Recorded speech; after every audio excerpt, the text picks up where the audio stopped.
Hello, my name is Hakon, and welcome back, all you fabulous fighting fantasy aficionados, for yet another little episode of Crystal of Storms. Yes, fighting fantasy gamebook number 69 in the main series, not counting sorcery. This is the one that came out last week. I think the official publishing date was supposed to be 1st of October, so that is 5 days ago. I know that some people who bought it from independent booksellers would have got it a bit earlier, so it varied a little bit, but last week it came out and it is quite different to most of the books in the Fighting Fantasy franchise.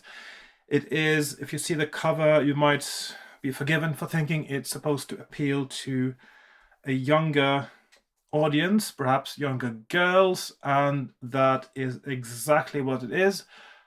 But that is fine too, because by now, of course, many of the people who like fighting fantasy books are people like myself, who are boys who were boys in the 80s, who grew up with these books and who played them back in the 80s, and now they are being nostalgic and then they are playing them and buying them again.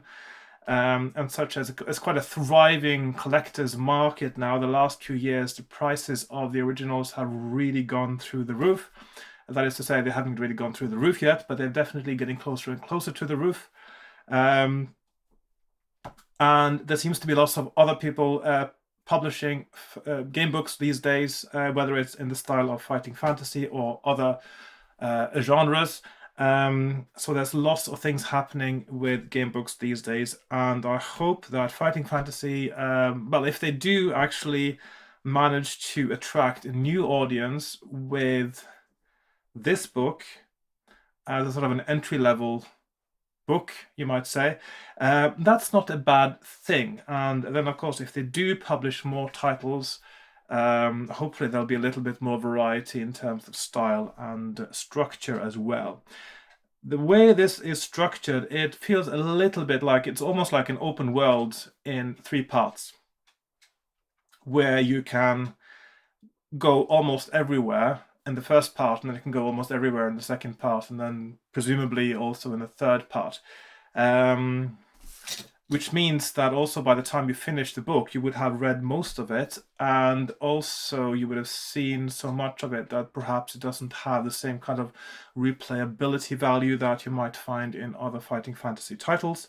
And also you don't really feel like starting over when you die. So instead, I have opted for a kind of save game system, which of course in the old days was the 5-finger hold. I'm not using all 5 fingers now, just to illustrate. You do stuff like this, where you just keep a finger on the last paragraph you're quite sure is the right one, but you're not sure where to go from there, and then you try out the other options. So I've played this twice now, and I've still sort of continued on from my previous playthrough. So just to do a very quick recap, you are a member of the Skywatch, a very recent member of the Skywatch, because you wanted to see all of the world, and all of the world in this case is a little area called Pangaria, which resides in the Eye of Zephyrus, the strongest of the tempests in the west.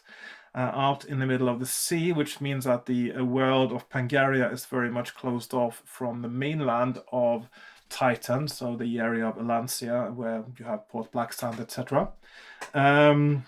Which means it's an entirely new world that hasn't been part of the fighting fantasy world building until now. It's a brand new area in the middle of the sea. So you want to be part of the Skywatch because you want to see the world, but Pangaria is usually a very peaceful place. There's not much to do besides finding people's lost pets. And I also must remember to drink my tea now. Yummy. Okay.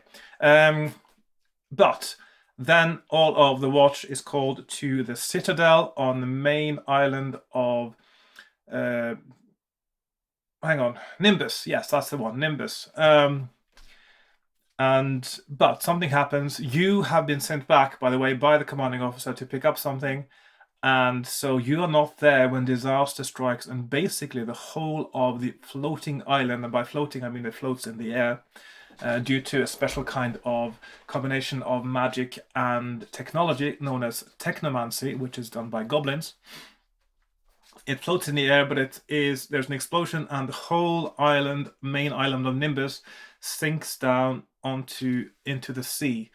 And you seem to be the only person from the watch left over to try to figure out what happened, and hopefully also try to save your friends on the island of on the flying island of Nimbus, if that is still possible. So you spend your first part of your quest, you're trying to find out what happened and where you have to go.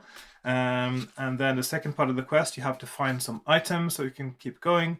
And actually there are lots and lots of items to pick up in this one, so much so that this is what my character sheet looked like, with all these items here. There are no provisions in this game. Instead, you have separate items of food that you can pick up on the way that have different amounts of stamina regaining on them.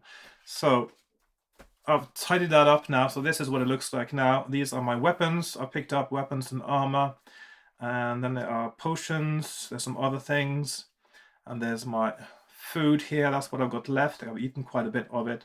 And also there's a system of code words which indicate the kind of things that you have seen or people you have talked to that affect later things happening, which I think is a very good system. So there's lots of things I quite like about this book, but I do think there are too many items to pick up, and I would have preferred to see something like a system of provisions where instead of being told you find 2 cuttlefish that give you +2 stamina each, that you find, for instance, 1 portion of provisions.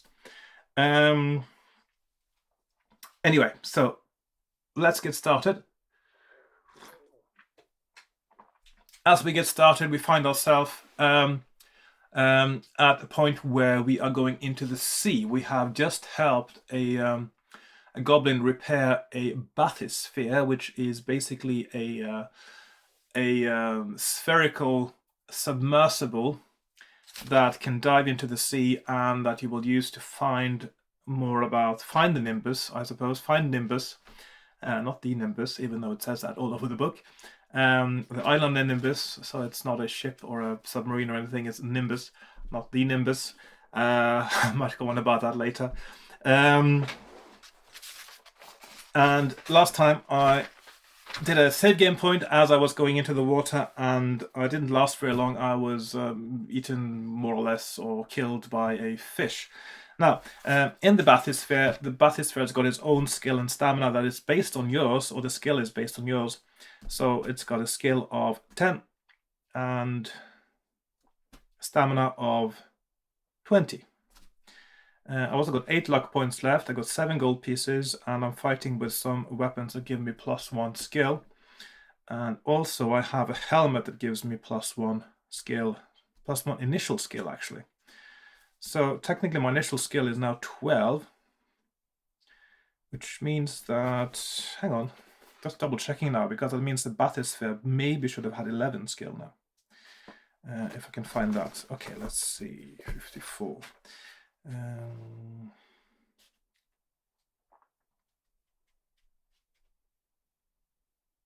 Yes, actually, so the bathysphere is my initial skill, and because I found a helmet that increases my initial skill, the bathysphere actually has 11 skill. So that will make a difference, because some of these monsters you find in the water are quite hard, like the great white squark, for instance. Right. So, without too much further ado, it's been almost 10 minutes in now, which used to be the maximum length of a YouTube video. Imagine that. If I was doing this in the old days, I would have had to actually have a whole separate video just doing the introduction, and then I start playing. Anyway, now video limits are 24 hours, and I'm not going to make a 24-hour video of this, so don't you worry about that. 2.5 hours will happen sometimes. Let's see. I don't know how much is left now, but we'll see. Right, let's get started. So, since I'm not doing my I'm doing recording both cameras at the same time. I'm not doing my transition thing, so I'll just get started. I need my dice, and I was supposed to get some new dice in the mail today. Maybe I will get them while I'm playing this. And I was just wondering. I went to the toilet just now, and I'm thinking to myself, because I mean, you do spend time thinking when you're on the loo, don't you? Well, I do. And I was thinking, should you really change dice in the middle of a game? Is that a safe thing to do? I mean, if you're superstitious, should you really change dice in the middle of a game? I'm not superstitious, but should one? I don't know. Anyway. Right, so let's get started. I am starting on 54, which is where I'm heading into the bathysphere to dive into the depths of the waters and see if I can find the Nimbus, whether it be afloat or sunk. So I'll just start reading from paragraph 54 now. You're glad to finally be on your way to Nimbus, but at the same time you're terrified of what you might find down there. Beyond the storms, is Nimbus still afloat, or has it sunk into the ocean depths? Are any of your friends in the Skywatch still alive? The bathysphere shakes a little as it passes through the turbulent storm clouds, but soon you feel it land with a large splash in the water. Rain drums on the top of the bathysphere and the waves toss you from side to side, making you feel ill. Oh, I know the feeling. And in a spherical floating thing, you would be tossing a lot from side to side. The ocean of tempests is living up to its name. From now on, unless you exit the bathysphere or you are specifically told to use your personal skill and stamina score, you must use the bathysphere's skill and stamina scores instead. And the bathysphere's got a stamina of 20, as I already got on my character sheet. And it's got a skill equal to initial skill -1. And of course, very unusually now, there was an item which was ridiculously hard to get, and that's what killed me the first time when I was trying to get it, and it gives me +1 initial skill, which is very good. It's a helmet, by the way. Any bonuses or penalties you have as a result of using particular weapons do not apply for as long as you are using the bathysphere skill and stamina score. That's fine. Now turn to 186. So there we have it. You engage the bathysphere's controls and decide whether to explore the surface or dive beneath it. If you want to dive, turn to 150. If you want to explore the surface, turn to 312. I will explore the surface, I think, because I went to dive. Was diving last time. I went straight into a great white squark, and then I found some caves. There was an electric eel, and then I found another cave, and there was a kind of an anglerfish. Just instead of, I mean, the real ones, they are sort of this tiny, but this was an absolutely huge one. So anyway.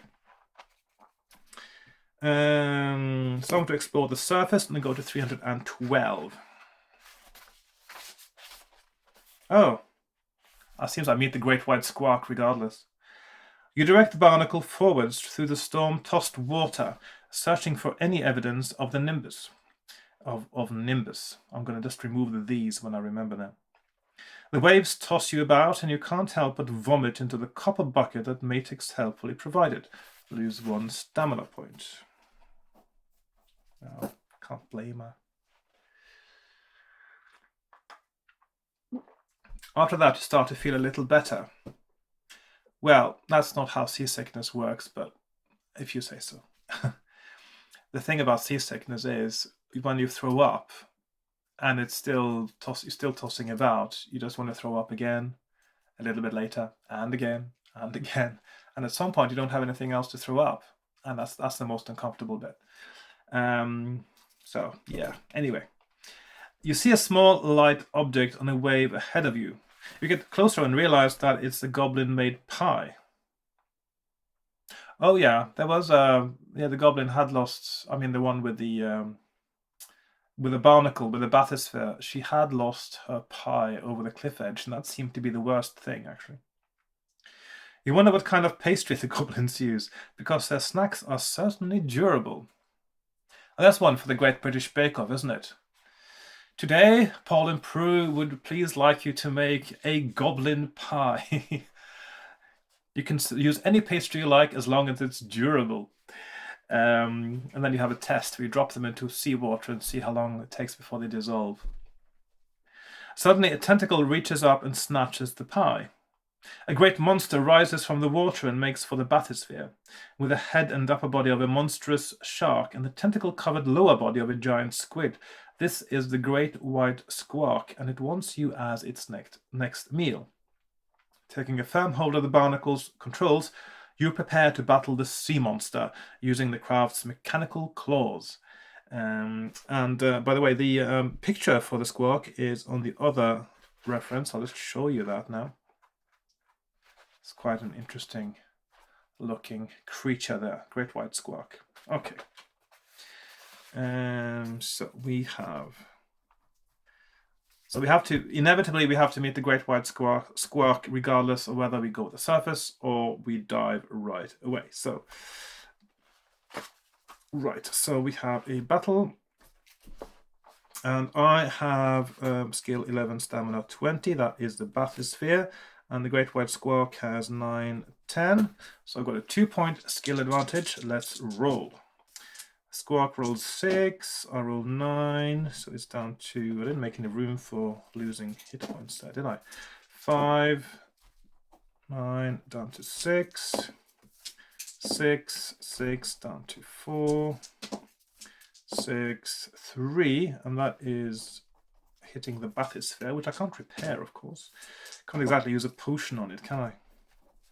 And finally, perhaps squark rolls 7, I roll 8, and the squark is dead. Long live the squark. So there we are. I win, and I go to 259.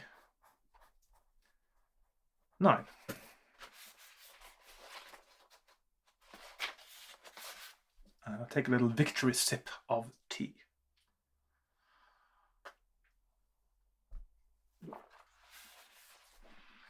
As the body of the great white squark drifts down into the depths, you manage to activate the barnacle's suction tube on the right pincer and capture yourself a piece of fresh calamari.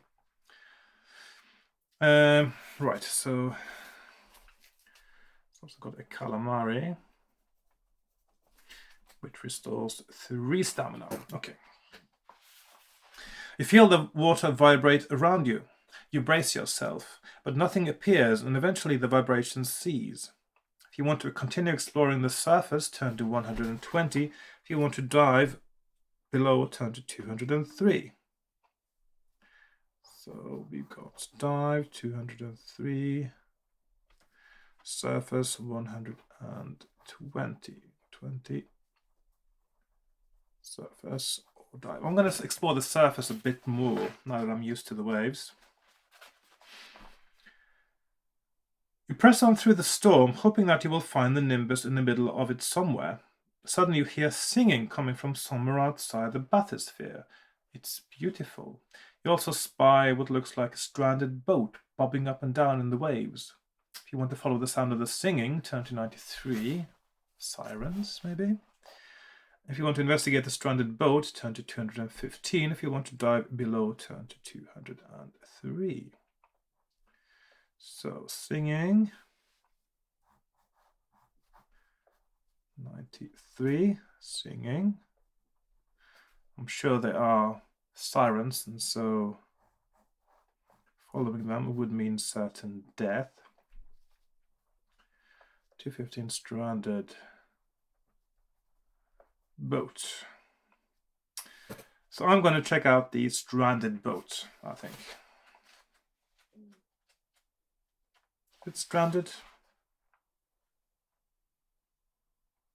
If it's bobbing up and down in the water, is it stranded? Wouldn't it only be stranded if it actually is on the strand? Well, it's certainly lost at sea. Okay. You get closer to the half-wrecked boat and realize it's one of the fishing vessels from Incas. You can see someone sitting in it. You suspect it's an Incas fisherman. Well, that would seem the obvious thing. You call out, but the man doesn't respond. Is he dead? You draw the bathysphere closer. You can now see by the rise and fall of his chest that he is breathing. You call out again, louder. "Eh?" says the fisherman, removing a tuft of wool from each ear. "Did you say something?" You ask him why his ears were plugged, and he tells you that there's a group of merfolk nearby. If you hear too much of their singing, it'll lure you onto the rocks, and they'll tear the flesh from your bones. So they're like sirens. You ask why he has not taken his boat back to Incus. The brass conductor fell off the roof when the Nimbus crashed down. Can't activate the storm crystals without it, he explains. Last I saw it was grabbed by some huge fish with a big old light on its head. It swam off with it. Well, that's the one that I saw. That's the one I fought last time, actually, and I did find a brass rod. Brass rod when I fought it, or after I won over it. You ask if there's anything you can do to help. Well, if you can get it back, that would be a good start. Make a note of the code word rescue. Okay, so I think that I was actually asked about the code word rescue last time in after I defeated the fish with a light on its head. So I've got code word rescue. Let's put that on my code word list there.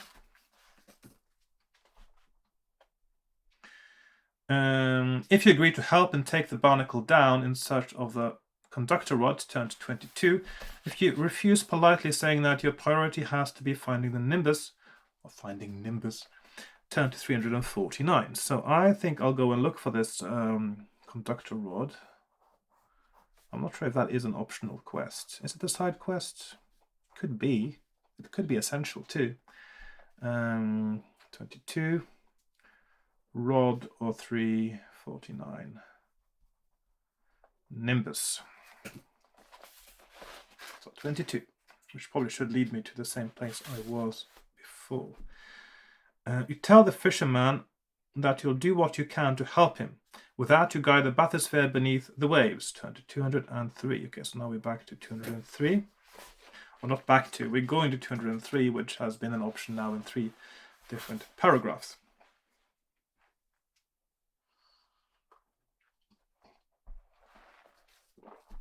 The waters close over you. Initially, your vision is obscured by the churn of the waves, but soon the waters clear and you see the azure ocean stretching out before you. You survey the depths. There's a large dim shape in the distance. It could be a rock formation or it could be the sunken Nimbus. You're not sure which. There are also some interesting looking caves below you, which might be worth investigating too. If you want to head towards the caves, turn to 85.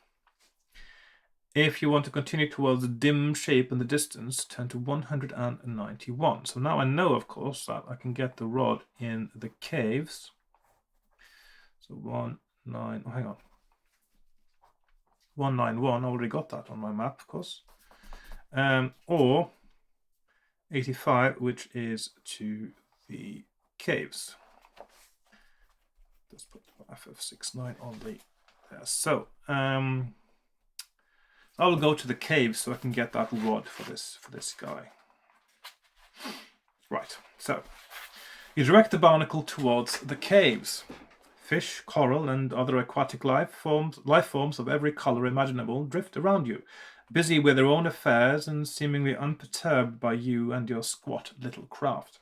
Soon you come to the entrance to the caves. The cave entrance is wide and you easily maneuver the bathysphere inside. Even in this darker world, there are bright spots of luminescent plant life and eyes watch you from every nook and crevice. You reach a fork in the caves. If you want to take the left fork, turn to 231. If you want to take the right fork, turn to 101. I'll go with the right fork now because the left one is... I think, because of the difficulty of it, I think it is not necessary to do that one. So you glide the bathysphere down the gloomy tunnel to the right. The barnacle floats through narrow tunnels and small caves with ease, aside from a few small scratches to its hull, but there seemed little of interest in the murky depths. You're just about to give up and go back, when the tunnel becomes lighter. You can't see what's producing the illumination. If you want to press on, hoping to find the source of the light, turn to 190. If you want to turn back and leave the caves, turn to 61. So I'm going to go and check out the light because that is the fish that stole the brass rod. Well, that has it anyway. So here we are. This is quite a looker, I think. Yeah, it's quite an interesting look for a fish. The passage becomes narrower, and it's only when the lights get brighter that you realize it's coming from behind you.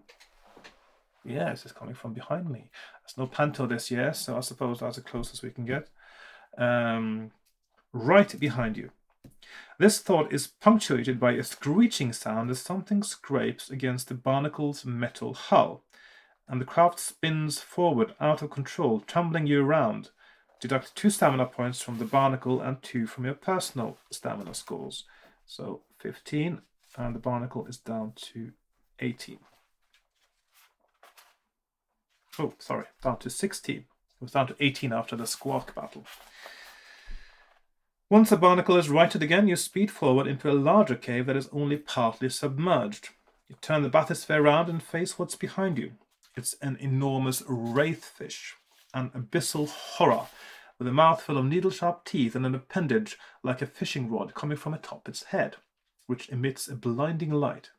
There's no getting around it. You're going to have to fight.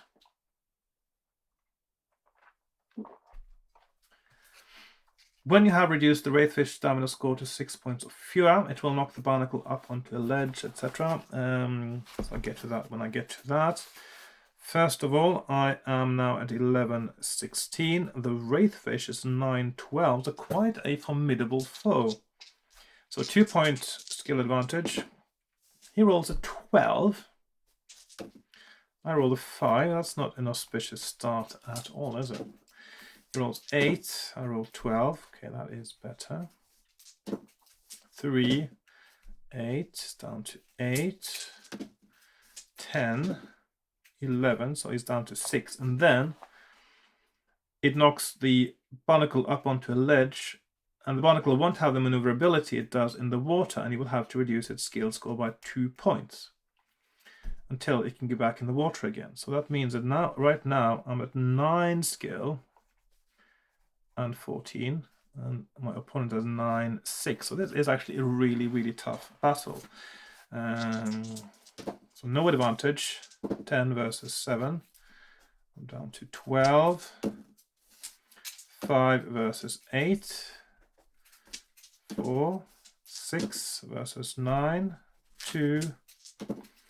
10 versus 10. Draw. 10 versus 5. I'm down to 10 hit points on my bathysphere. 8, 6. 8 hit points. 7, 8. And that is me 1. Okay. If you win, turn to 14. I go to 14. The light dims and the sea creature sinks to the bottom of the cave. You look around the rocky ledge and see that the wraithfish was quite the hoarder. There were lots of metallic bits and pieces strewn around the cave. So it's a bit like a dragon, I suppose. It's a dragon's hoard. You root around amongst the junk to see if you can uncover anything of value. You find a strange brass rod, which looks like it might have come from a boat, and a silver goblet. So we got a silver goblet. And the brass rod, which of course is the one we're looking for now, for our Incas fisherman. You manage to get the barnacle back into the water. The craft still looks usable despite everything it's been through. You get back in and decide where to go next. If you have the code word rescue, I do, recorded on your adventure sheet, you can turn to 132. If not, and you want to leave the passage and take the left fork in the caves, etc., etc., or go to 191. I'm going to do rescue and go to 132, which turns me back, I suppose, to the fisherman before I go towards the dark shape in the water. You head up to the surface to try to find the stranded boat. The storm is still raging and it's disorientating. Suddenly, a beautiful melody floats out of the mist towards you. It seems to wrap your whole body in warmth and light. It's the most beautiful thing you've ever heard. At the same time, you see a glowing light breaking through the mist. It winks on and off. If you want to follow the sound of the singing, turn to 264. So we got singing. That is not a good idea. If you want to investigate the light, turn to 305. To dive back to the caves, if you haven't finished exploring them, turn to 85. So we can go to 85. To drive towards a large dim shape, turn to 191.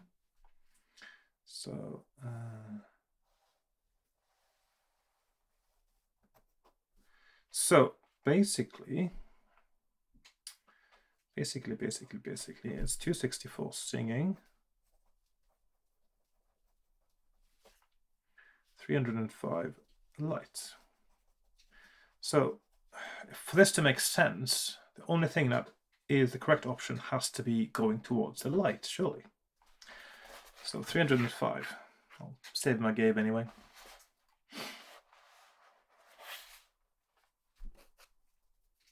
You head towards the light. As you get closer, you see the stranded boat. The fisherman has a lamp lit and he's pulling the shutter back and forth to create the winking effect. I heard your surface, he says. Wanted to make sure you found me. Any luck with the conductor? You give him the brass rod, hoping it's what he was after. He looks pleased. Thank you, officer. I'll have my boat up and out of here in no time now. He scrambles up the mast and fits the conductor. The storm crystals... let's remove the brass rod then. The storm crystals fire up and the boat begins to rise out of the water. But before he disappears out of sight, the fisherman throws you some dried crab meat and a potion of might. There is enough dried crab meat to restore up to 3 stamina points. So I got crab meat, 3 stamina, and another potion of might. The potion of might will add 2 points to your attack strength for the duration of 1 battle only. I've already got 2 of those. Although, surely that can't be working with the bathysphere. I would imagine that wouldn't make any sense, would it? Also gain 2 luck points, so I'm up to 10, which is good. So plus 2 luck, plus 3 food, and potion might. You watch the boat disappear upwards through the storm. Now it's time for you to continue your adventures. Do you want to follow the sound of the singing? Sounds like a horrible idea. Dive back to the caves. That also sounds like a horrible idea, actually. There's the electric eel down there. I could... Yeah. No, I can't, because I can't use the potion of might, can I, too? It doesn't make any sense. Because if I could use the potion of might, it would have been sort of worth trying.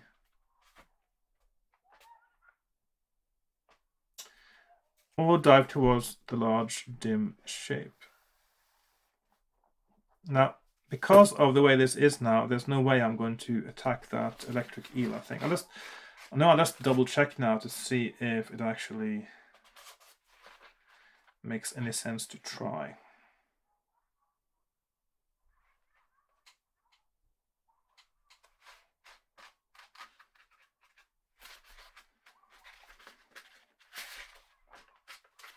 I think it is too risky, so yeah, it's not worth the rewards, I think. I mean, you can get something for it, but I don't think it's worth it. So I will have to go to 191. That is the choke point now, and that is all the roads lead there. So, right.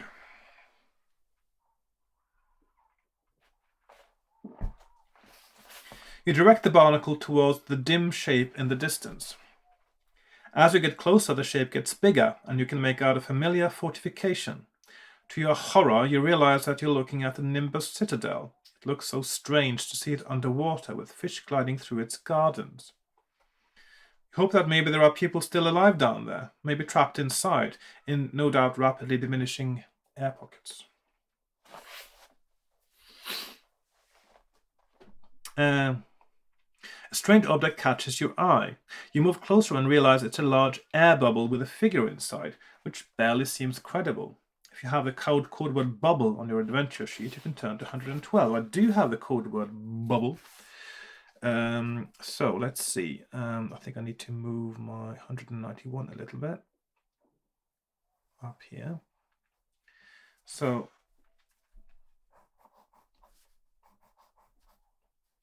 we have so bubble. So 3 options. So it's 112 if you got bubble.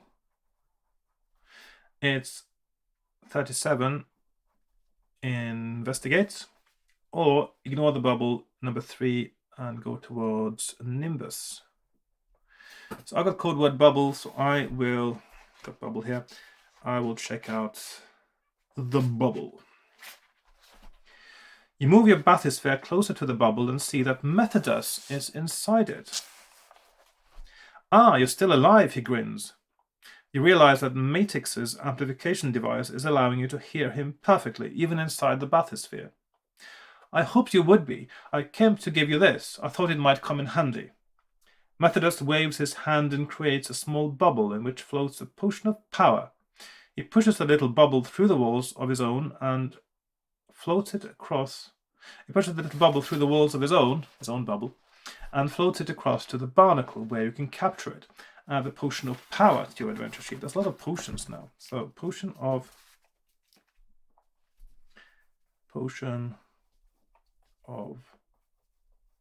power. The potion of power will increase your attack strength by 2 for the duration of 1 fight only and restore 3 stamina points. So it's +2 attack +3 stamina. Do these potions stack? I wonder. I've never been told I can't use more than one at the same time.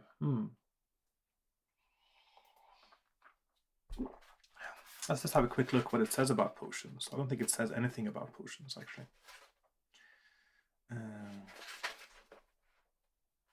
Certainly 2 different potions might stack.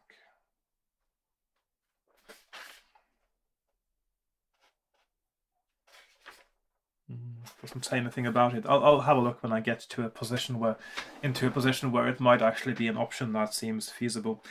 Anyway, the Stormboard ward is still active around Nimbus, and until it is lifted, none of us can help the island. It's up to you now, officer. Without Methodus and his bubble, float back to the surface. Turn to 3. So that is going to 3. There we are.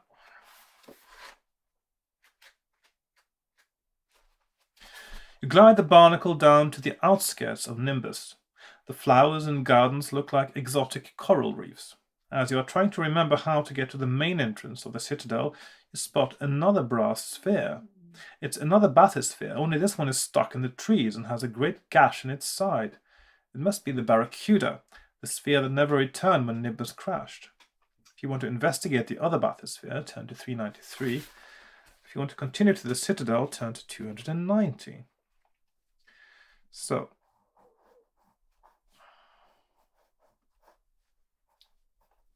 mm, 393, 290, 290, Citadel, or 393, Bathy. I'm going to check out the bathysphere. You draw closer to the Barracuda. The gash in its side is sizable, and it makes you remember just how vulnerable you are in your little spherical craft. You get a shock when a dead, bloated face floats into view, half eaten by crabs. It's the Barracuda's former pilot. Horrified, you knock the crabs off the body with the barnacle's pincers. You're sure they'll probably return, but you can't watch them eating the poor man's flesh. You spot some waterproof fire sticks and the greater healing potion floating in the wreckage and manage to gather them with your suction pipe. So the potion will restore up to 5 stamina points. So I've got a greater healing,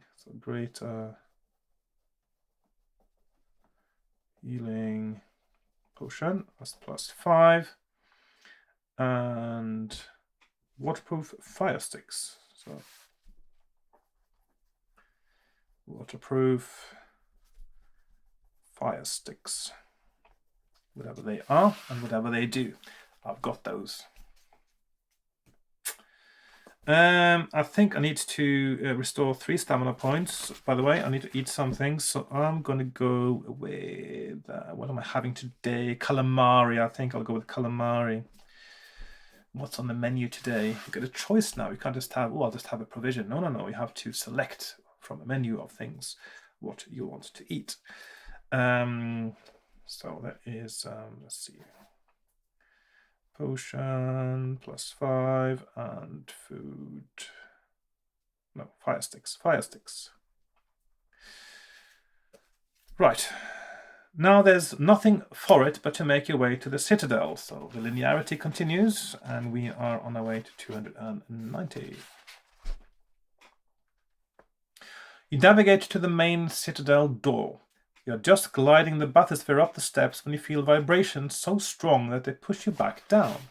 As you try to approach again, you see 2 large green legs like tree trunks come into view. You look up and see a grumpy-looking sea giant who plops himself down in front of the Citadel door, barring your way.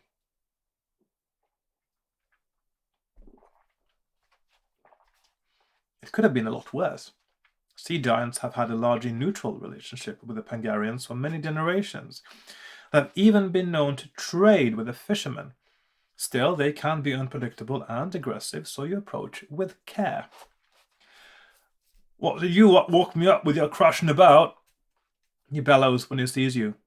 I was having a nice dream when boom, a dead great white squawk hits me in the face, and I think yous and your little brass ball knows all about this. Yeah, I can't do that accent, can I? You apologize to the sea giant. Of course, then I has breakfast in bed, he says with a laugh that nearly knocks the barnacle over. But now he's peckish again. He stretches out his arms and flexes his muscles, which are the size of barrels. Or maybe I need a good wrestle with something. Or maybe I need food and a wrestle. Yeah, that's it. You, me, and your little ball thingy. Let's go. You tell him that normally you'd love to wrestle, but you need to get into the Citadel urgently. And Tydeus needs to wrestle urgently. Tell you what, if you re-wrestle and you win, I'll always use a favor. If you lose, I'll crack open that brass bubble and have squishy human for lunch. But maybe if you's got a snack for Tydeus, Tydeus got a little easier on yous. The sea giant requires 4 stamina points worth of food. If you have it and want to give it to him, turn to 166. Okay, so I'm gonna give him an apple and a pear. Okay. And then we go to, let's see, 166. If we give food, if you don't have food, and you go to 244, 244, no food.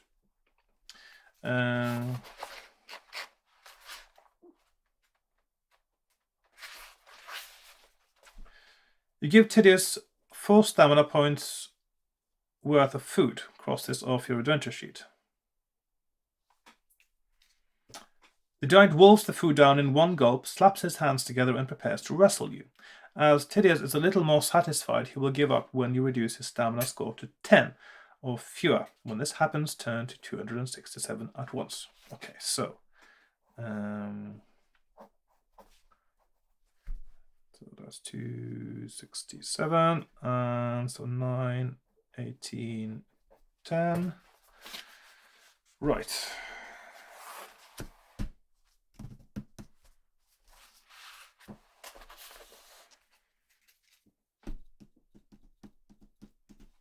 Am I inside the bathysphere still? Am I? Yeah, I'm still inside, aren't I? So yeah, well, this is the so 9.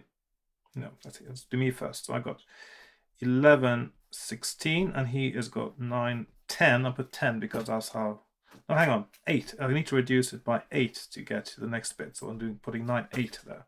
So I've got 2 skill point advantage. Let's go. 5 versus 5.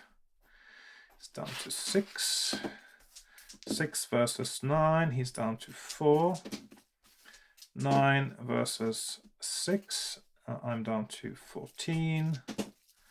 4 and 10. He's down to 2. And finally, perhaps he rolls an 8 and I roll a 10. And that is him reduced to 10 stamina. and I go to 267. Okay, you've got me, says Tydeus, holding up his hands. I always use in your little ball thingy one favour. He hands you a conch shell which you seize with one of the bathysphere's mechanical claws.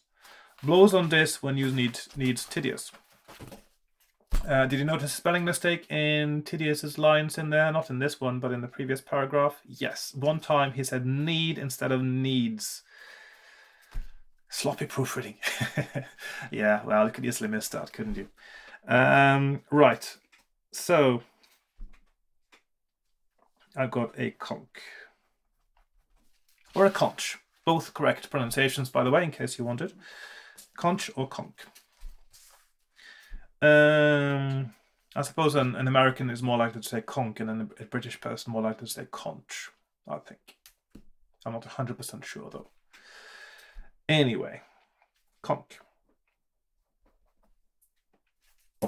The sea giant then opens the citadel door and gestures for you to enter.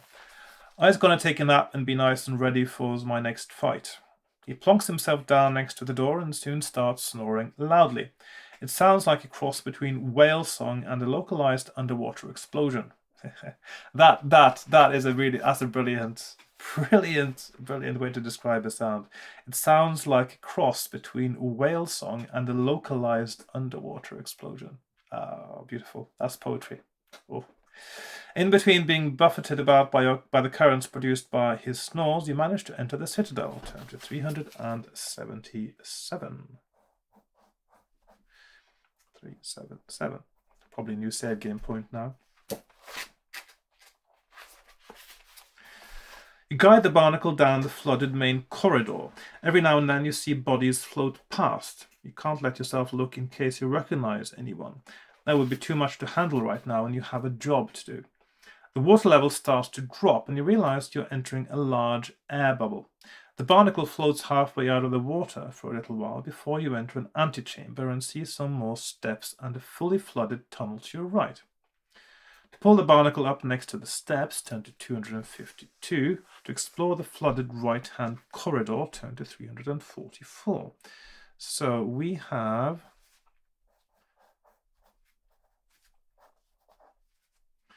344 corridor or 252 steps. Right, where do I begin? I've just said my game is not that important, is it? I'm going to check out the flooded corridor first.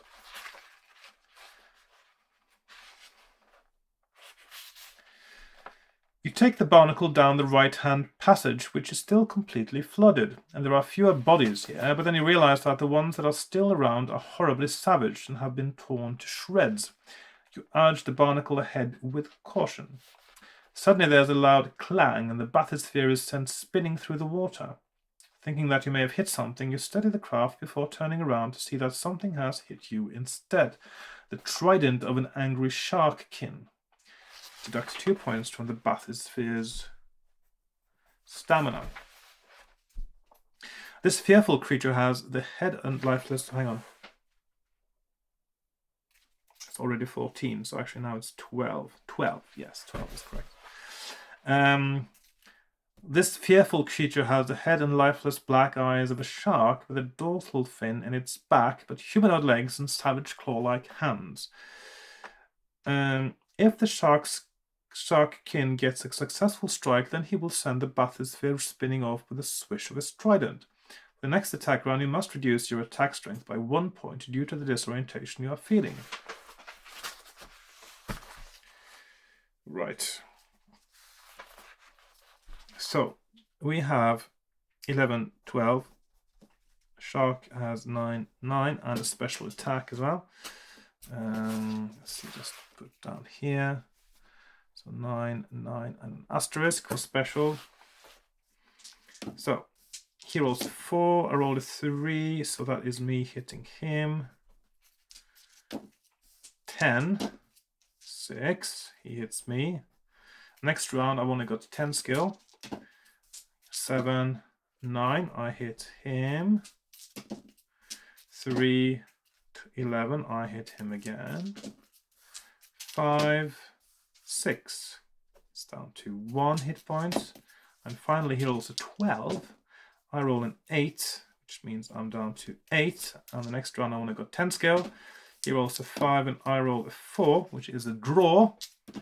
He rolls a 9, I roll a 7, that is a draw. He rolls a 6, I roll an 8, and that is him out of service. Let's see, 14, the save game point, 8 now. If he win, turn to 365, 365. The Sharkkin's lifeless body floats away from you, but his trident looks in good condition. You use the barnacle's suction pipe to retrieve it. Make a note of the trident on your adventure sheet. Another weapon. Trident. If you use the trident in battle, you must reduce your attack strength by 1 point. Trident, so -1 attack. But on a successful strike, roll 1 die. If you roll 4 to 6, the weapon does 3 stamina points damage rather than 2. Okay, so and 4 to 6 plus 1 damage. I'm not sure that's worth it for the reduction in skill or for the reduction in attack score. You move the barnacle further down the corridor. There is a blocked door ahead of you, but also some steps leading up to a door on a higher level. To head back to the antechamber, turn to 347. 347, the trident there. To bring the bathysphere to the steps, climb out and make your way up to the higher door, turn to 280. 280, door. So, antechamber. I'm going to check out the door while I'm here. You climb out of the barnacle and make your way to the upper door. You press an ear to the wood. A dull moaning comes from the other side. Another creature, perhaps, a terrible monster, the walking dead. You shove open the door forcefully, prepared to meet whatever horrors await you on the other side. It's probably just a red herring, and it's somebody who's hurt who's moaning, isn't it? Turn to 188. 188. Might even be someone I know. Yes. You walk in on your commanding officer throwing up into his own helmet. It's quite the sight. You've entered the Citadel kitchens by a side door and can see Captain Halleck pinned under some debris near a cupboard. Not far from the main kitchen entrance. He is surrounded by food remains. He looks at you with bleary eyes. You! Wait, I don't remember you being at the Citadel. I sent you back for my hovers. How did you get here? You explain everything that has happened since you parted company as succinctly as you can. By Zephyrus's hurricane heart, you've had quite an adventure. You've done the Skywatch proud. You couldn't help me with this, could you? It was quite painful to start with, but now I can't really feel my legs anymore. He points at the debris, pinning him down. After Nimbus crashed, I found myself in here. I thought I'd get a bite to eat before searching for survivors, but part of the roof fell in on me. He points to the ceiling above. There's a big hole in it. You need to move the debris off Halleck. Test your stamina. So, test stamina. And that gives us 2 possible outcomes. So that's 1, 1, 3, success. 3, 8, 6, fail. Now, and I did make my stamina go back to... So it's 15, isn't it? Oh, hang on. Didn't I eat something? I forgot to increase it when I had something to eat. So I put it back to 18 earlier because I was eating the calamari. I just forgot to get my stamina points. And then I've got 18 to roll on 3 dice. So I roll 7 plus 5 is 12. So I would have been fine either way. And I am successful and go to 113. You easily manage to summon the strength to pull the last of the debris from Captain Halleck's legs. They are so badly damaged he can hardly walk, so you find him a more comfortable place to rest. Turn to 148. After you settle Halleck, you search the kitchen for supplies and find a large cleaver and some pumpkin pie. Add these to your adventure sheet. The pie will restore up to 3 stamina points, so I got the pie plus 3. You look up at the hole in the ceiling. You can see, oh, meat cleaver.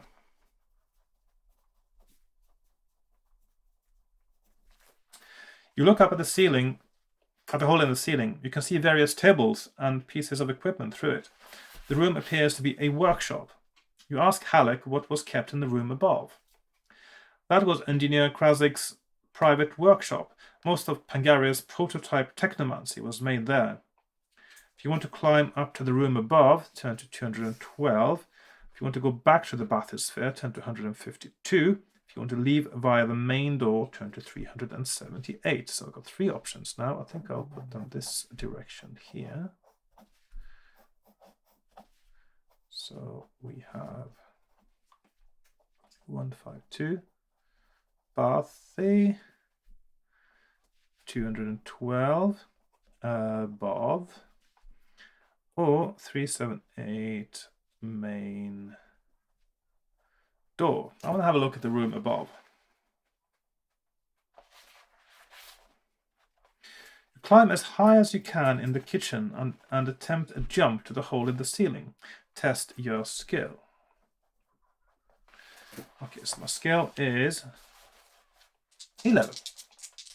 I rolled a 7. So we have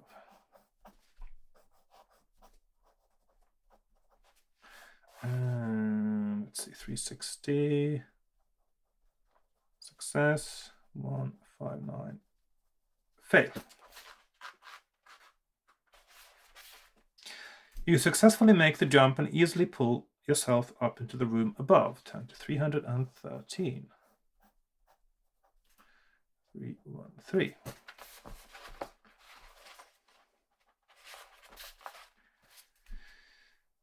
You look around the room. It's not just one room, but several knocked into one. There are various workbenches and metalworking tools and pieces of equipment all over the place. It looks like the floor of the rooms above have been removed to create an extra high ceiling.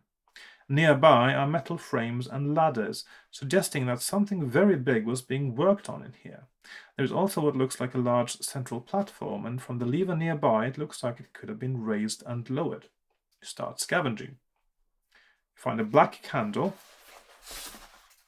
Black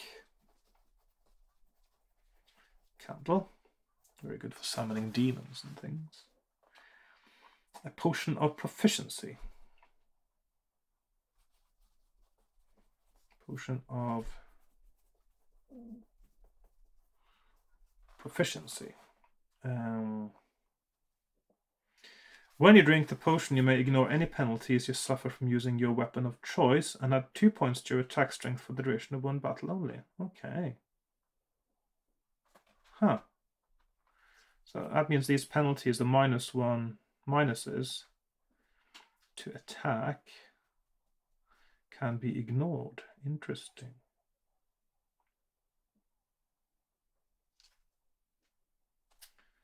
Okay, so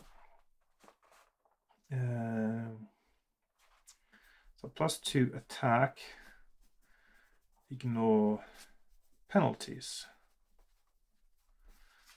Okay. That means I can use some of these weapons because I've got one that actually does 3 damage every round instead of 2, but of course I will have 1 less skill, 1 less attack score, but that's still pretty good. Right. You wonder what to do next. To climb back down to Halleck in the room below, turn to 43. Let's see, that's potion proficiency and a candle. So we can either go to back down, 43 down, or test the lever. 143 lever. Let's test the lever, I think.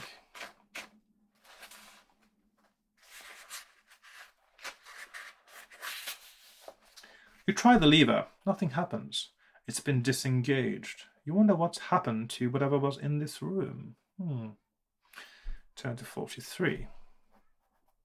I think that this room has something to do with what actually happened here, with the explosion.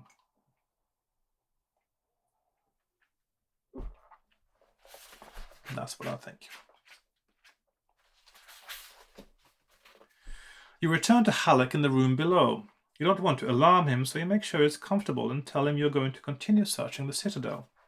Good work, officer, Halleck says, saluting you. If you have the code word NIMBY on your adventure sheet. I don't. Turn to 92. If not, turn to 347. So I'm always a bit curious when there's something I don't have, because it means there is something I've missed somewhere. 92,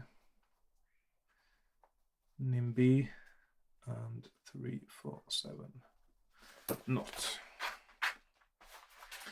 Often it's to do with the order you do things as well, so. You're back in the antechamber. Am I? If you have the code word NIMBY on your adventure sheet, turn to 92 again. Okay, that was a bit, that's not very good structure there, because you suddenly asked about the same thing twice in a row. If not, and you want to continue to the steps. Oh, that's exactly the same paragraph as this one there, actually. Okay. If not, and you want to continue to the steps ahead and haven't done so already, turn to 252. If you want to leave the citadel, turn to 256. So it's like that. And then you can leave 256, leave.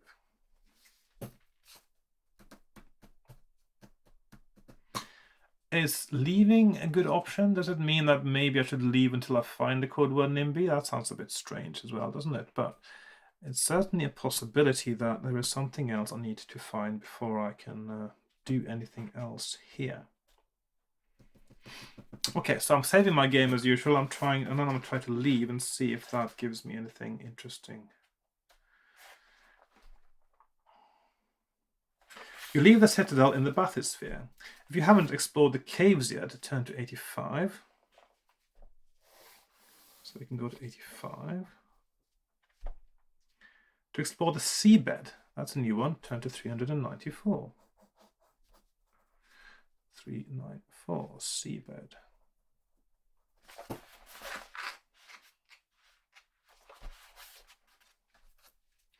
You patrol the seabed for some time, but find nothing that can help you in your quest, so you head back to the citadel's antechamber.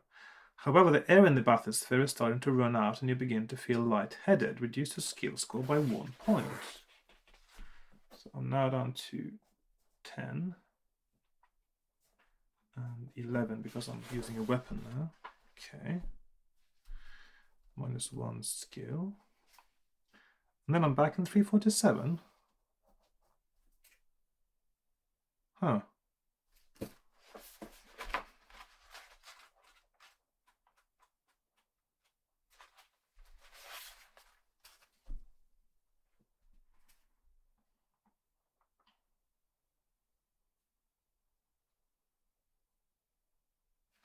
For the steps then, 252. I've forgotten about the steps now. Okay.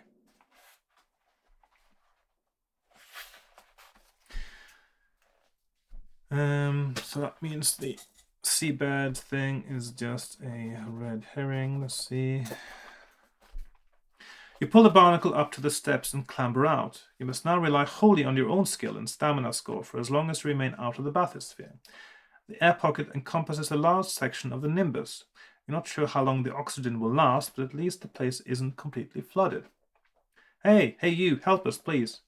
You see 2 Skywatch officers heading towards you. One has been hurt and is being supported by the other. They are being pursued by bouncing spherical creatures covered in spines. You must come to the aid of your Skywatch comrades. Fight the spinefish 2 at a time. Right, so got 11, 18. So 7, 6, 6, 7, and 6, 6, and now I'm at 11, 18. So I suppose that means I fight the first two and then the second and third, and yeah. If an amphibious spinefish lands a hit against you, roll 1 die. If you roll 5 or 6, and the attack will cause you to lose 2 additional stamina points, as the spinefish's spines are coated with a toxic secretion. Right, so first one, I've got a skill advantage of 4, 5, 6, so that is down there. Second one I'm just defending against, 5 advantage, 9, 8, that's fine. Second round, 11, 7, so that is a draw. 9, 10, defending myself successfully. 10, 4, that is being hit by a fish, and then I have to see if I do get extra damage. I don't do that.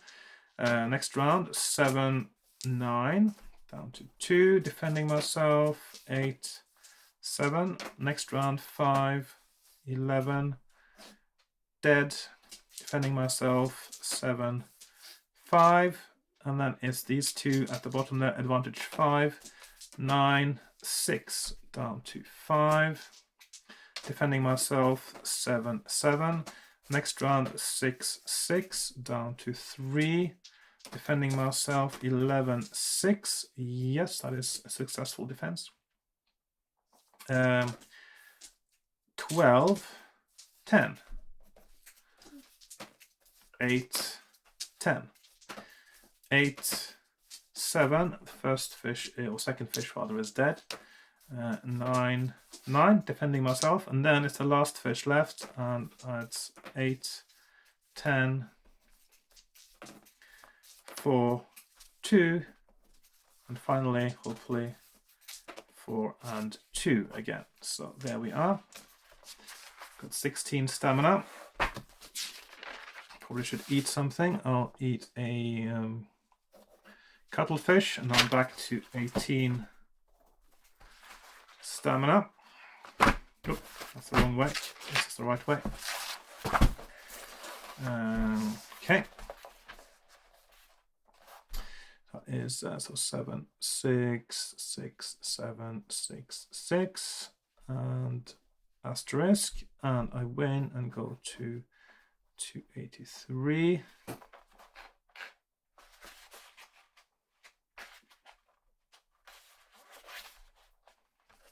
The spinefish deflate with a sad, squeaky noise. Thank you. How long have you been stuck here? Says the uninjured officer, whilst his injured friend sits down to rest. You tell them that you've just arrived in a bathysphere to try help the Nimbus. To ask them what happened to the Nimbus, turn to 77. If you want to ask what's wrong with the injured officer, turn to 356. To ask them if there are many other survivors, turn to 197. Well, these sound like options that all should be doable without excluding any of them.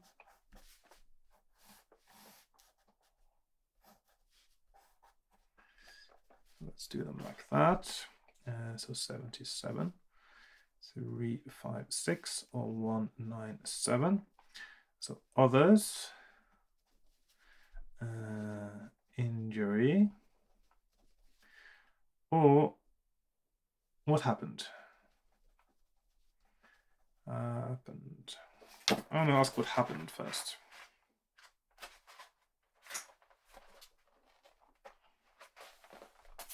You ask them what they remember about what happened. Not much, says the first officer, who tells you his name is Ferris. We were all gathered in the great hall at Elder Vizig's request, and then there was this loud stomping sound, followed by lots of screaming. I remember something big, really big, maybe some kind of giant. I think I blacked out. When I came to, there was this enormous explosion, and we started falling. Then I blacked out again. If you want to ask Ferris what's wrong with the injured officer, turn to 356. If you want to ask if there are any other survivors, turn to 197. And if you're finished, go to 330. Okay, so 197, 197.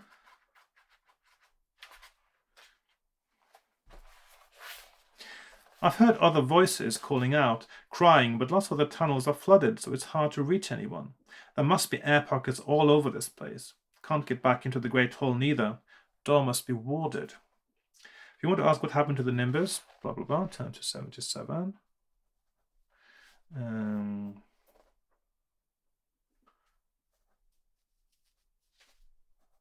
So basically these ones can be done in any order in that case. So 356. You asked the officer about what happened to his friend. Hey, I ain't dead. You can still talk to me, says the Indian officer grumpily and introduced himself as Bal. I got a leg full of spines from one of those bouncing beasties. You don't have a healing potion on you, do you? I do have a greater healing potion.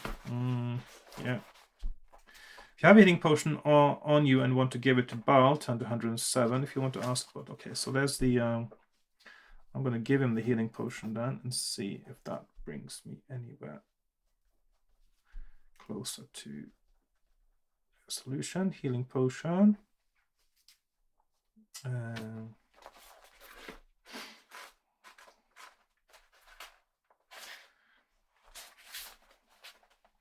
pass him a healing potion, remove it from your adventure sheets. He gulps it down. Ah, that's the good stuff. Thank you, friend. He apologizes for not having anything for you in return, and you remember then sometimes... Oh, that. Typo. That sometimes a kind deed well received is reward enough. Gain 2 luck points. So I'm up at 11.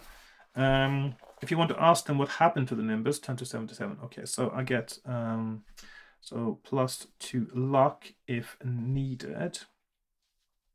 So not a great reward, really, is it? Yeah, don't really need to do that.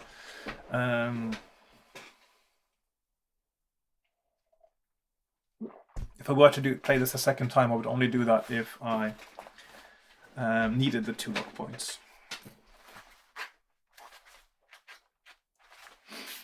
Okay, 330. If you have interrogated the officers enough, tell them to find somewhere safe to hide out while you continue your search. You keep your weapon drawn and head down the passageway. The air is already starting to smell a little fetid. Turn to 390. 390.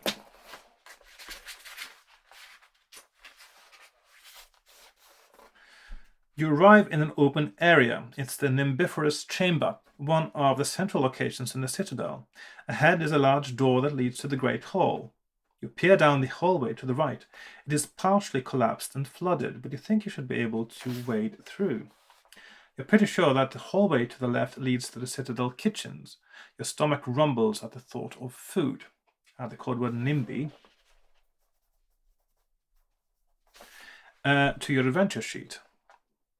If you want to venture down the half-flooded hallway, and you haven't done so before, turn to 127. So that is where you get NIMBY.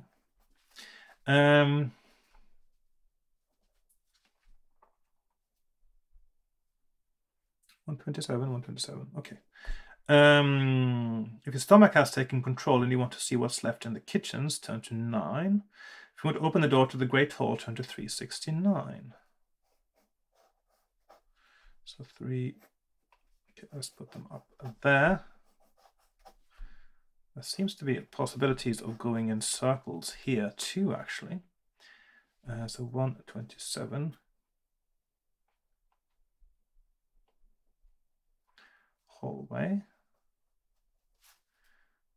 Kitchen. 9. Kitchen. 369. Hall. So maybe I'll check out the kitchens in that case.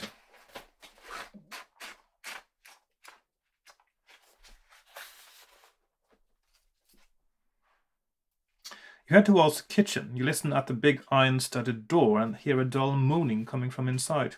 Another creature, perhaps. A terrible monster, the walking dead. You shove open the door forcefully, readying yourself to meet whatever horrors await you on the other side. It's a bit silly because I've been here already. And there should have been a code word for that too, shouldn't there? Go to 188. So 188. So even though it's relatively sort of open world and you can move between locations, and the way sometimes it's not organized in a way that is it is great. So I've already done this.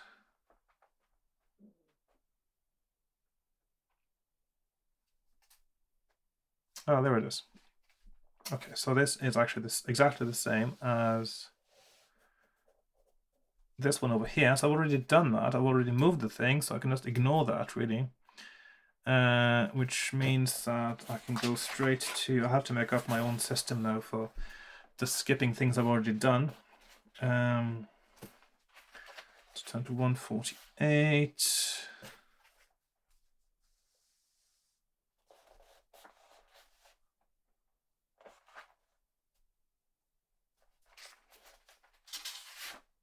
Oh, so I've done some strange mapping here.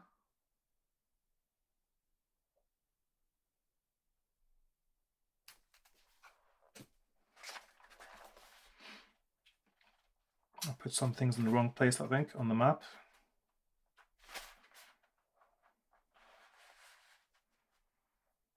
Okay, what's 378 then? Look at the 378.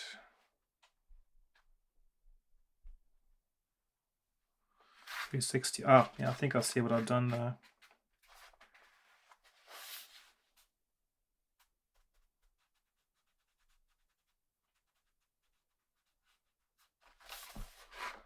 Huh. Some weird things going on my map. Let's see if I can figure it out.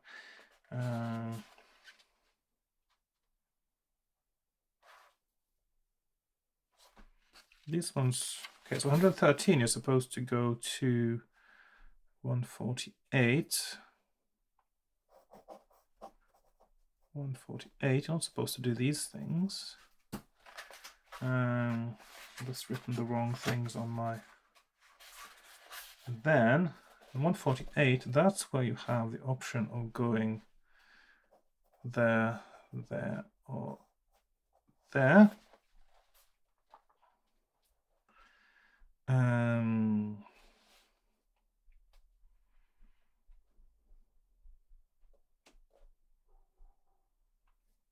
So and then we go up to the room above again. Test skill, yeah. 360. I'm going in circles now because I seem to have to get back to the same thing that I was before. Now this is, I don't know, it's quite an interesting way that you can actually walk in circles until you sort of get the right thing and you get on the right track, but it's not always managed in a way that it's much better in say Scorpion Swamp, where you actually have different paragraphs that for being in a location that you've been before. It's quite tricky to manage these things, though. But it could have been done with code words as well. But it would have been a longer book, I guess. Maybe they just trust the players to sort of figure out what to do.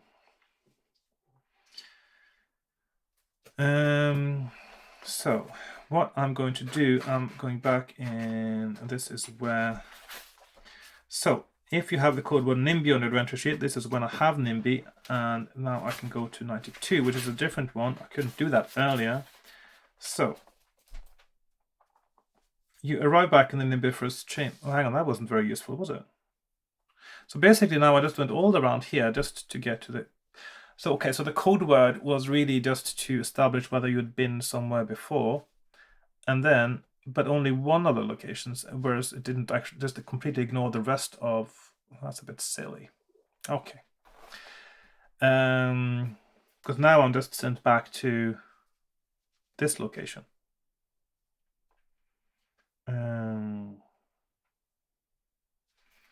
Basically, it just means just a way to establish that you're back here when you've been there before. Whereas the other one here, there was no way, no code word to establish that you've been back there. So NIMBY now just says, just so I don't have to do this again, I get to this point here. Okay. Some shortcomings there, game-wise, but it's still not bad, I guess. Still not bad. Right, so now we got 3 options again: kitchen, hallway, or great hall.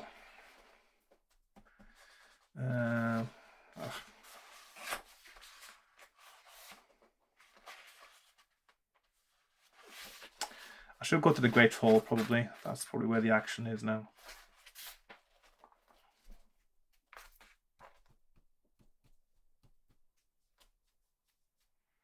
You're just reaching for the large iron latch on the great hall door when a surge of energy pushes you back. -1 stamina. Lose this. Okay, so 17. There seems to be a wall around the door preventing anyone from entering. You wonder who is left inside the citadel with the ability to conjure such a wall.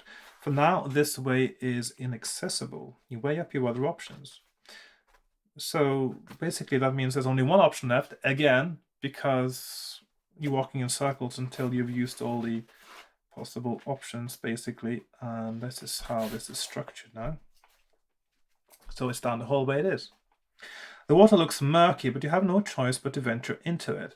At first it just comes up to your waist, but soon you realize you're going to have to swim through it. Roll 1 die. So 3. So we've got 3 options there. 1, 2, and 3. 1, 3, 9. 1, 2, 2. 310. 3 to 4. 145. 5 to 6. So I've got 310. Got to right the middle. I suppose that's okay.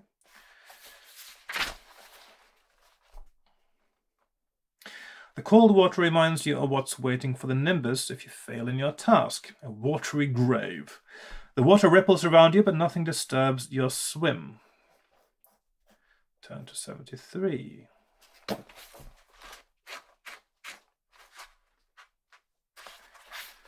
You reach the other side. You're soaking wet and your clothes feel heavy. You start to shiver. Lose 1 stamina point. Okay, so down to 16. You notice some old papers and a broken chair nearby. If you have some waterproof fire sticks or a flask of fire oil, you can start a fire by turning to 124. So we do, of course, have both of those items.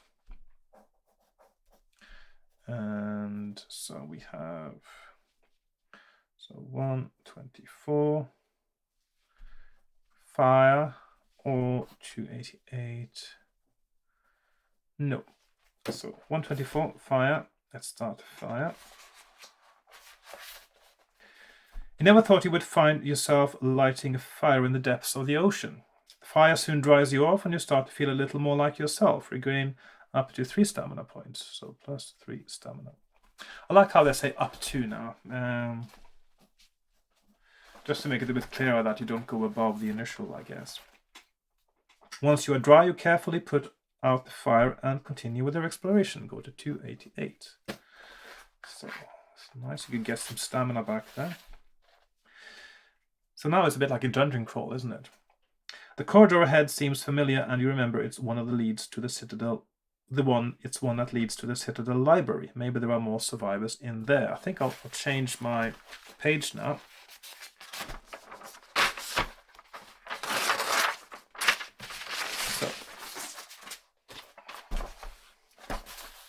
So we are now at 288.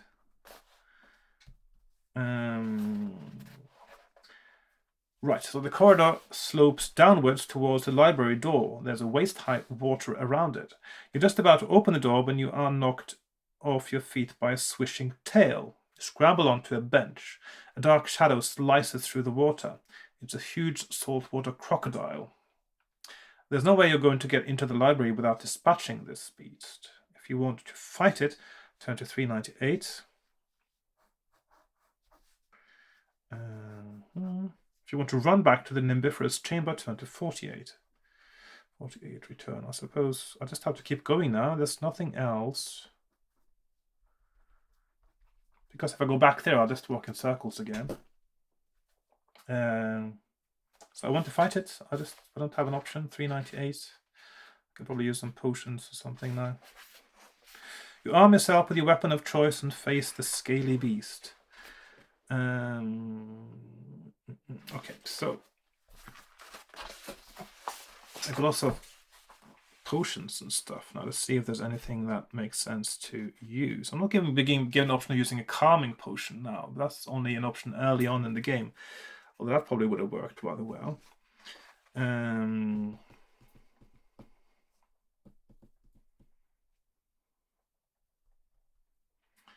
So maybe I should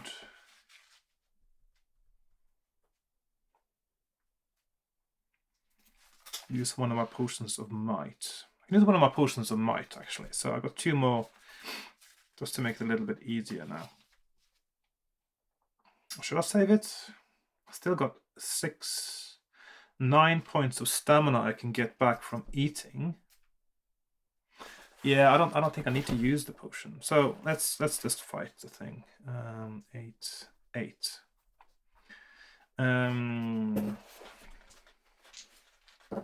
Right, so let's just do this on this page here. So we have an 8 crocodile versus little me with 11 and 18 if I use the weapon of choice, as it said. That's one of my +1 weapons. So 3 skill point advantage. He rolls 11. I roll 8. That's a draw. 7 and 5. Down to 6. 11 again. And 5. So that's the crocodile hitting me. 8 and 9. He's down to 4. And then it says it retreats a little, allowing you to move the fight out of the water. And so it gets -2 attack strength. I think that's quite a nice thing to do. I mean, the more dynamic combat by changing the rules along the way. So he rolls a 4, I roll an 8, he's down to 2, and finally he rolls a 7 and he is dead. There we are. Okay. Okay. Special rules, asterisk again. If you win, turn to 66.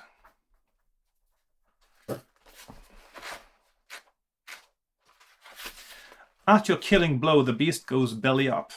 Do you want to cut open the creature's stomach and see if it's eaten anything interesting? Interesting option. I'm definitely going to do that. Leave the corpse and head into the library. So I am going to do 19. Belly. 18. Library. So I'm going to check out the belly of the beast, literally. You use your sword to cut open the creature's stomach.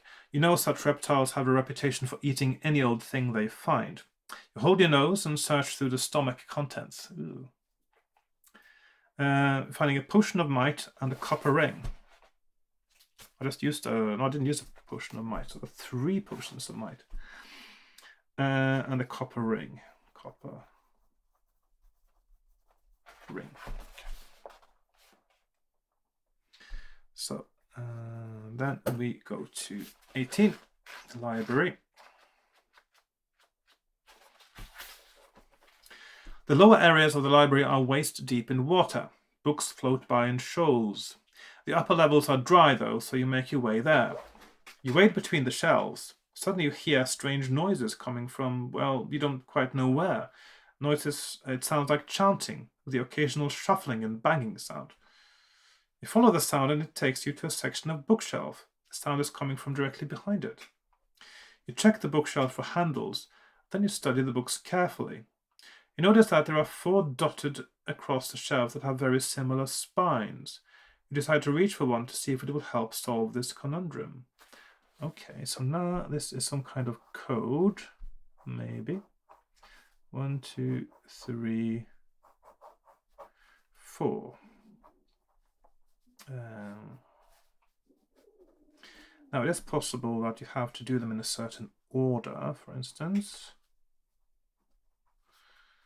341, so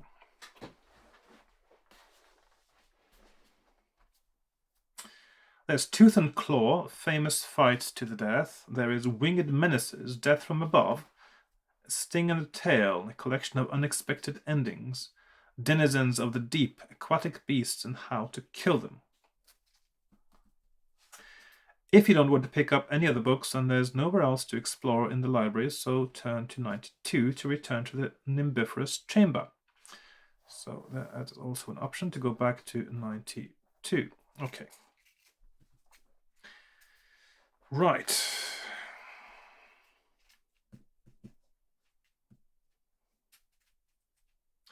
Now, is there going to be a system here? It's going to be alphabetical.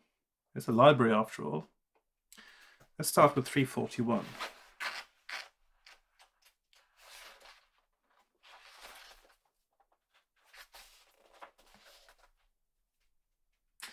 You select denizens of the deep, aquatic beasts and how to kill them from the shelf.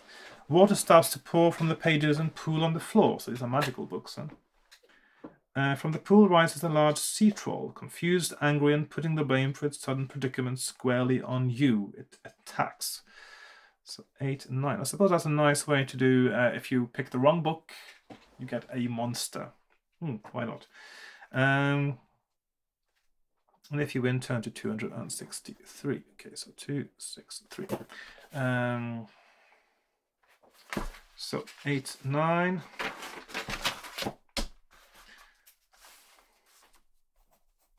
Now I've got 11, 16. I'll just use one of my potions of might now because I've got so many of them. So that brings me up to 13, isn't it? So I've got 2 of those left. So 30. So I've got 5 skill point advantage. And he rolls a 6, 5, 7, 8, 6, 7, 7, 9, and finally 6, 7. Okay, I didn't need a potion there. 268, which basically probably just... No, hang on. That can't be right. 263. You vanquish the creature, but nothing seems to have changed. You look at the shelf and select a book you haven't already tried. Okay, so that's going to be the same for all the wrong books then.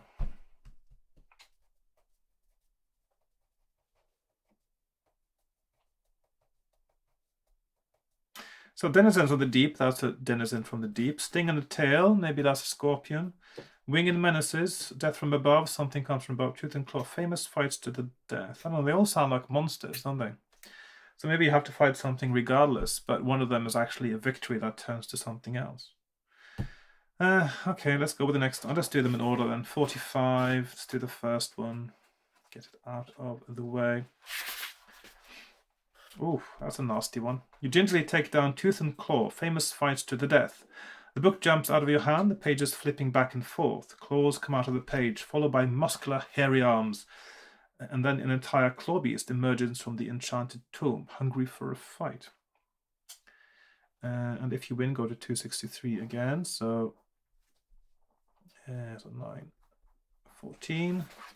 Let's just use another potion of might. Thank you very much.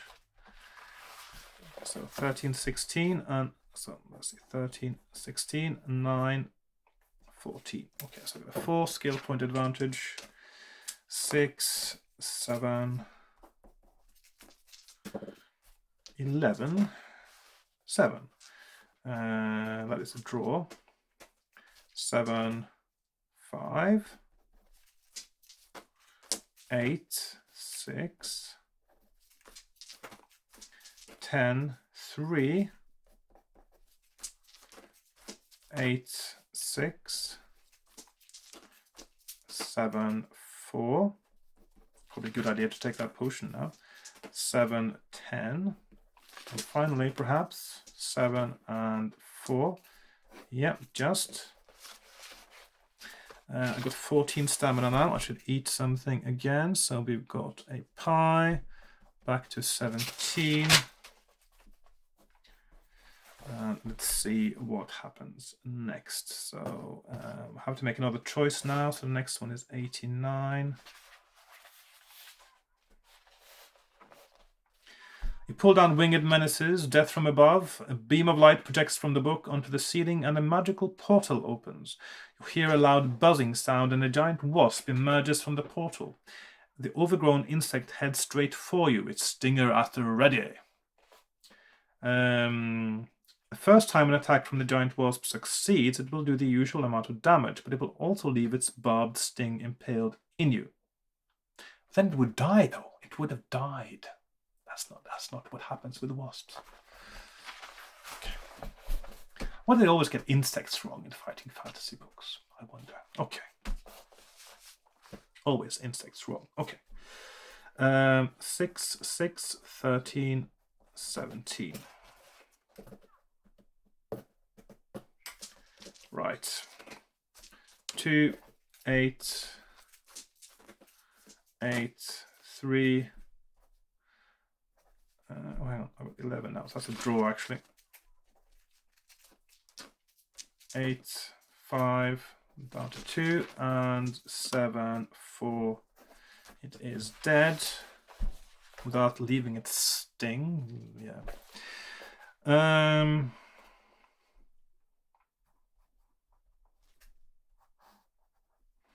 Leaving 239, so that better go somewhere else. Yes, it does.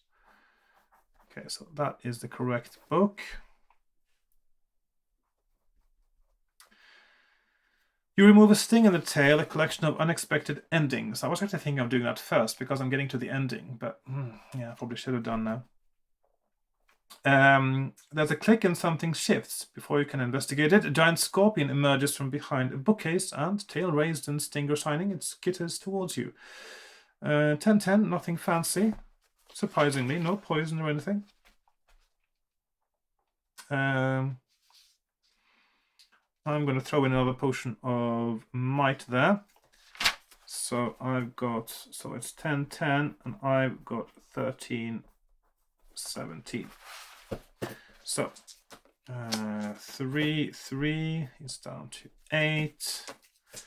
2, 10 down to 6. 9, 6. That's a draw. 5, 7 down to 4. 6, 4 down to 2. 7, 9, and that's a scorpion dead. And then we go to a different paragraph, finally, 373.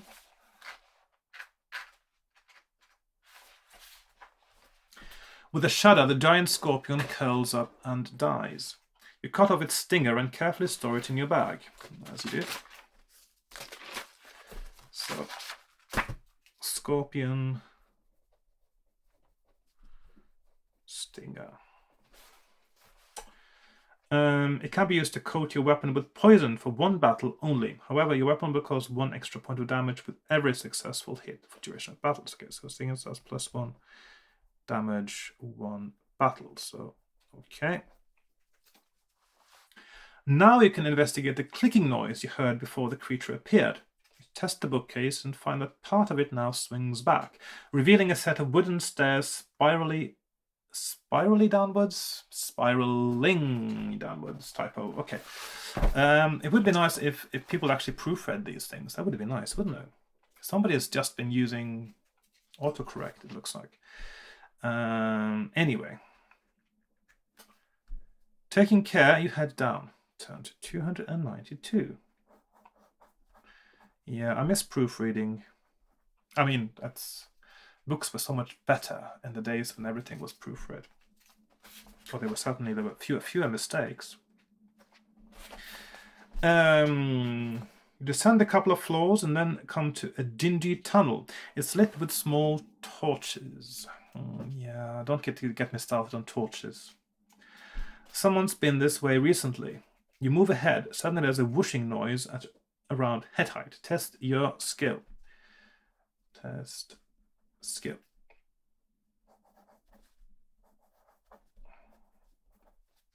To 34.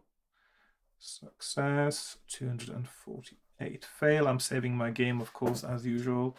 Looks like there's plain sailing from here on, or certainly straight sailing. Skill 6. Yeah, that's less than 10. And I go to 34. You duck and roll as a blade swishes over your head. You might have got a slight haircut, but otherwise you're unharmed. You wonder why anywhere in the Citadel would need such a trap to protect it. You're still wondering this as you walk forward and get slightly scorched by a fireball spat out by a statue embedded in the wall. Lose 1 stamina point, down to 16. Make that traps. I should have got some... Yeah, there we are. You move ahead extremely cautiously, turn to 210. Yeah, quotation marks missing there. Okay. Or italics could have worked too.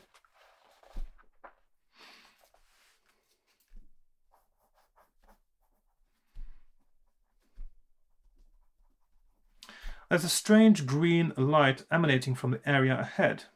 Is that Yoda? Doesn't that look like Yoda?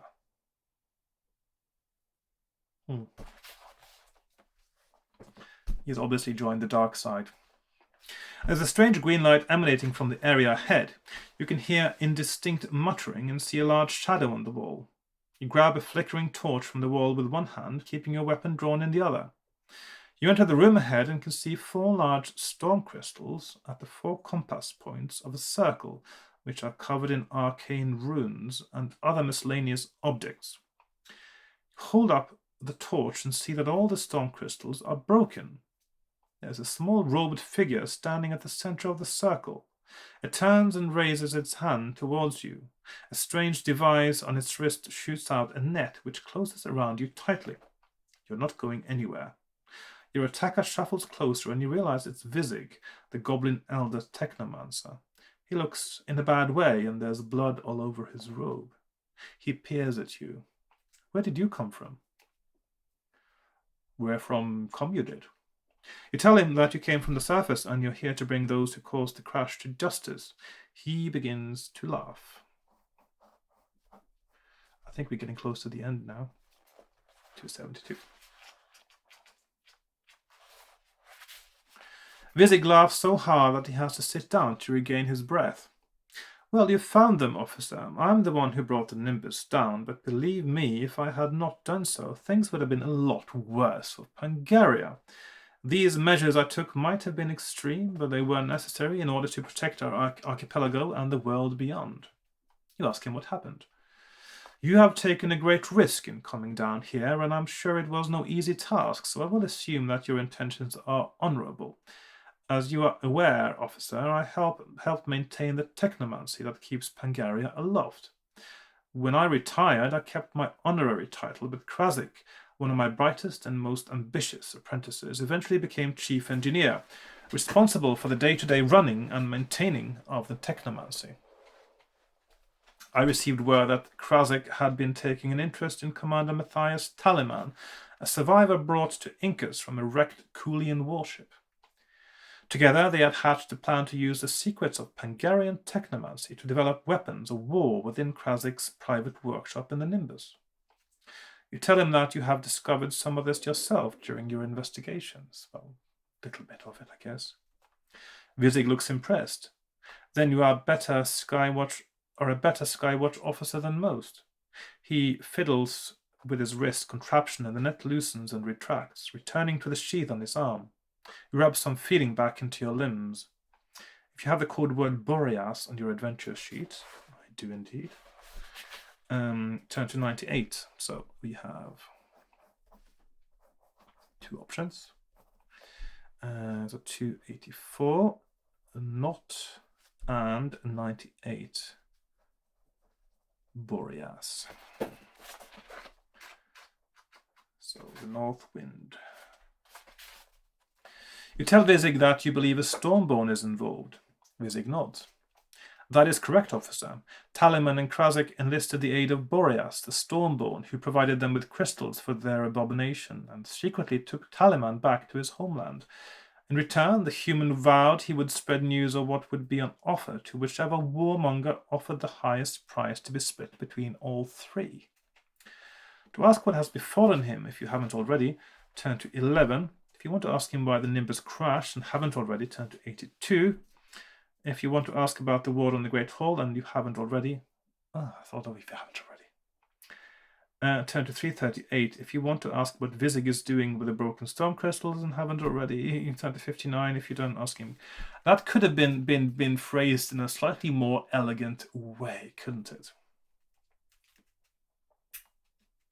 It should have said, if you haven't already, you may ask him the following things. And then you make the list. You only need to say, if you haven't already, once. Terrible, terrible, terrible writing there. Okay, sorry. I just do notice these things. Okay, so that is how many options now? That is 11, 82, 338, 59, and finally, of course, the finishing up with, let's put that in front there, 170. So 170, done.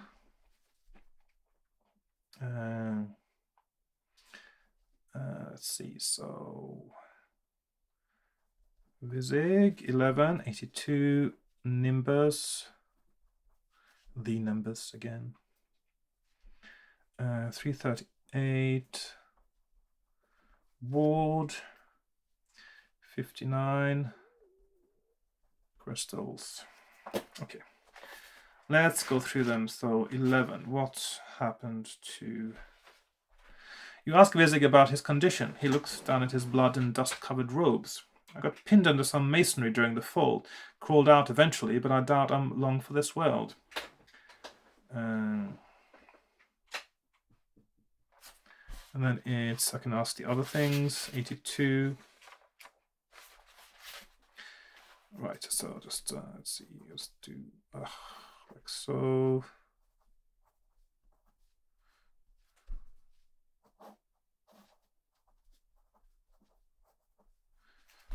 When you ask Vizig what happened to the Nimbus, he looks downcast. I called the Skywatch to Nimbus in order to expose Krasik's plan, but his weapon was more powerful than I had imagined. It turned it on all of us, or on us all. I had no choice but to overload all the storm crystals in the vicinity. It took down Krasik's creation, yes, but the Nimbus with it. To ask what befell the Technomancer, I've done that.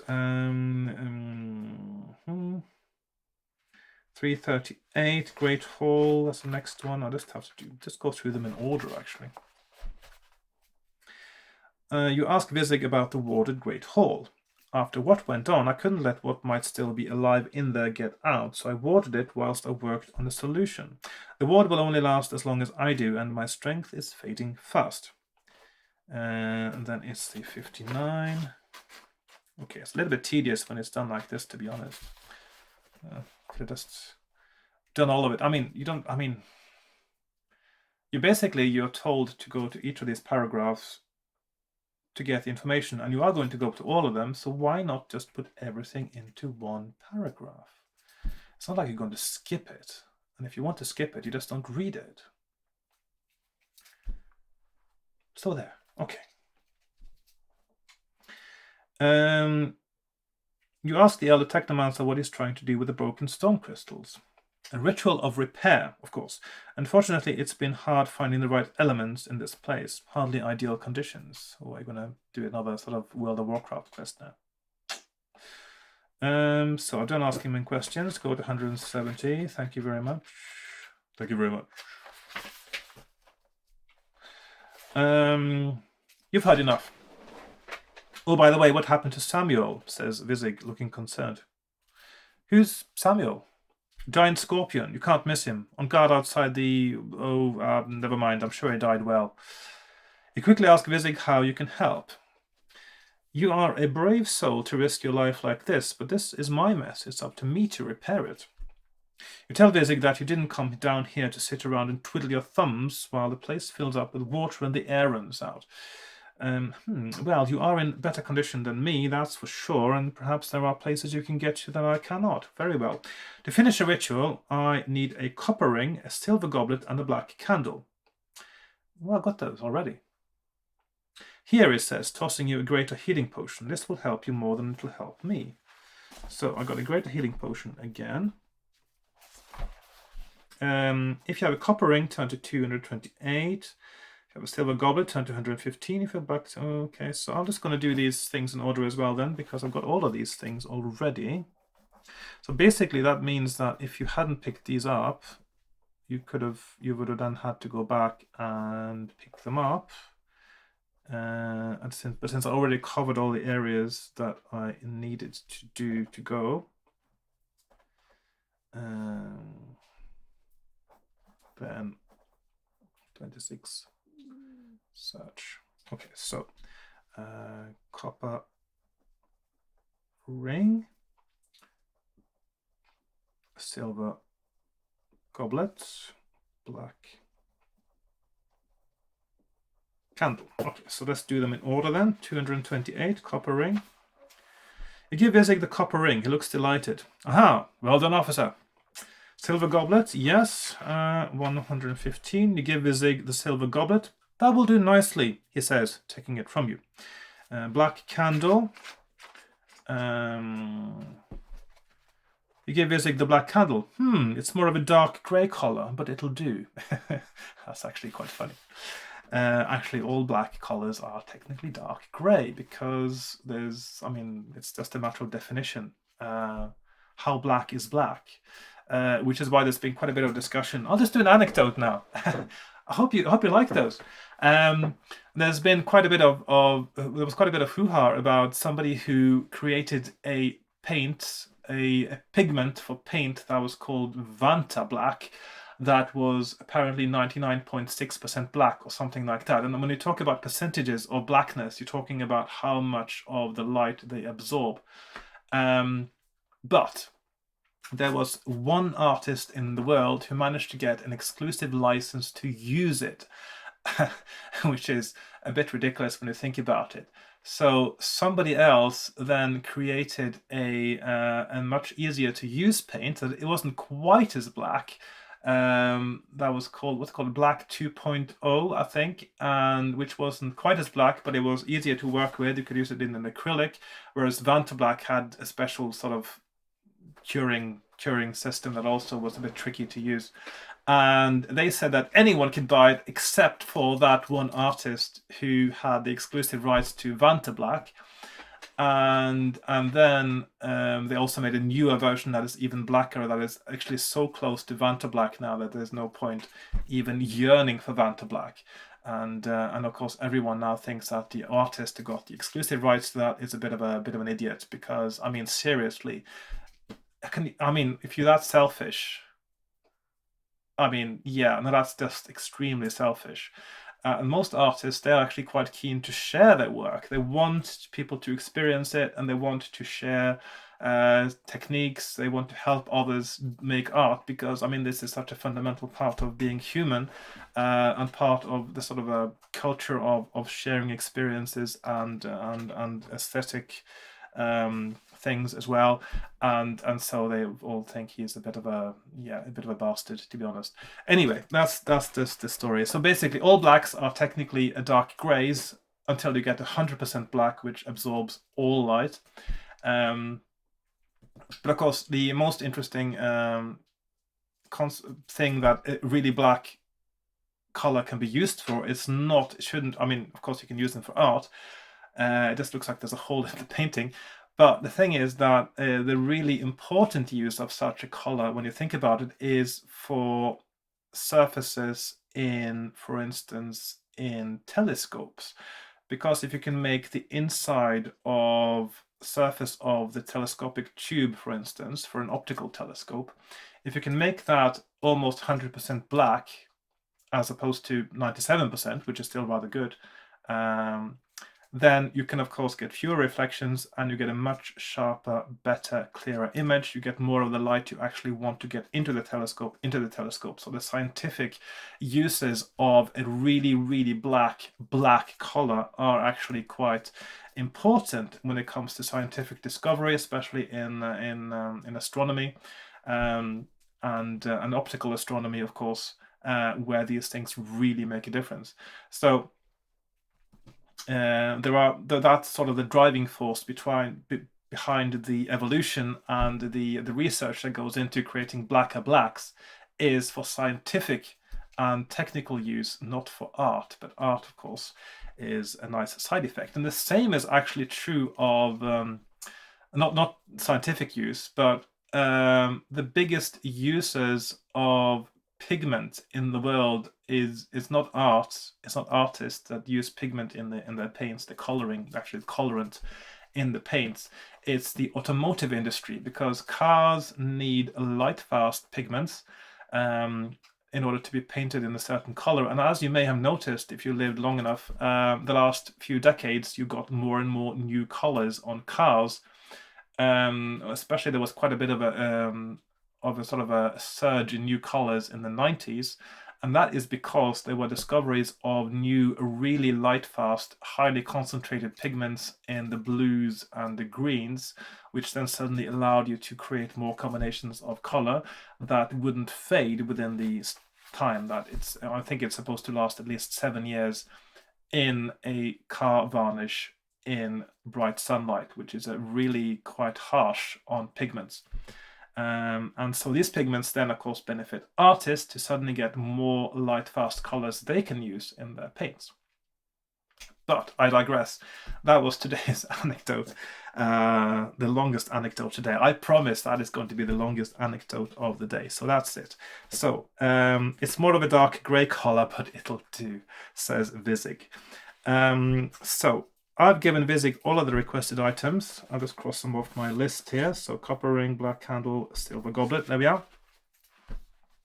And then we go to 206. So, and again, we have this kind of structure here. See lots of these things in structure on the map here now. Let's see, make sure I'm a little bit out of shot there. So there we are. Okay. 206.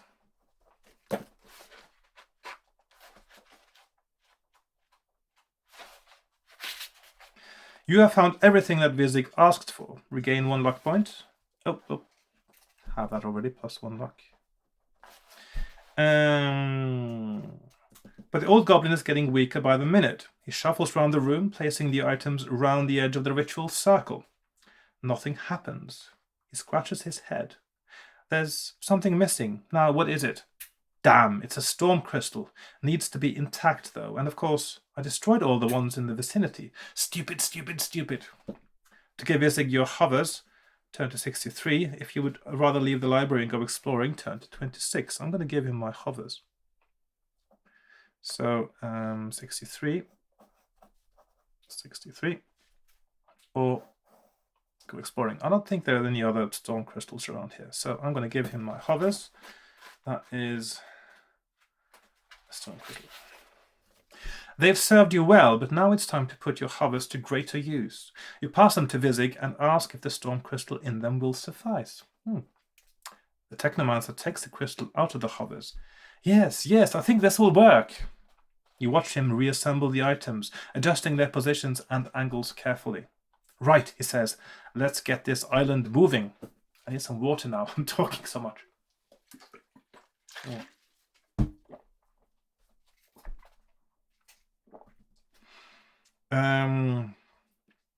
Better hold on to something. I'm not entirely sure what's going to happen. He steps into the middle of the circle, holds up his leathery goblin hands and begins to chant. The objects rise into the air and begin to spin around Vizig. Eventually, the broken storm crystals rise too. This sounds a bit like a scene from Star Wars with Yoda. And the circle of spinning objects opens out, enveloping them. It's working, Vizig shouts before returning to his chanting. He watched with amazement as the broken storm crystals become whole again, and in each one a speck of green light begins to grow until there is a miniature tempest enclosed within. Now the storm crystals are restored. The nimbus begins to shake. What does nimbus? It's starting to move upwards. Some rubble dislodges and falls towards Vizig. Test your skill. Okay, so test skill.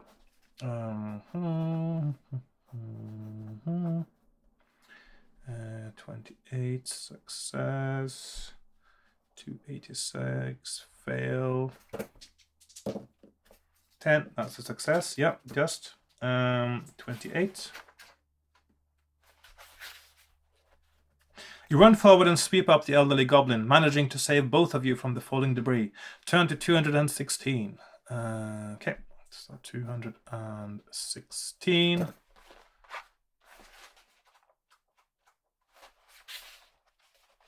Vizig smiles at you weakly. That was a kind act, officer. You place him down gently, but he drops to the floor. You try to hold him up, but his body seems to have grown heavier with the weight of inevitability. We did it, he says weakly. I'm fading fast, my friend. The rest is up to you now. When I die, the ward around the Great Hall will be broken. You must deal with whatever is left in there.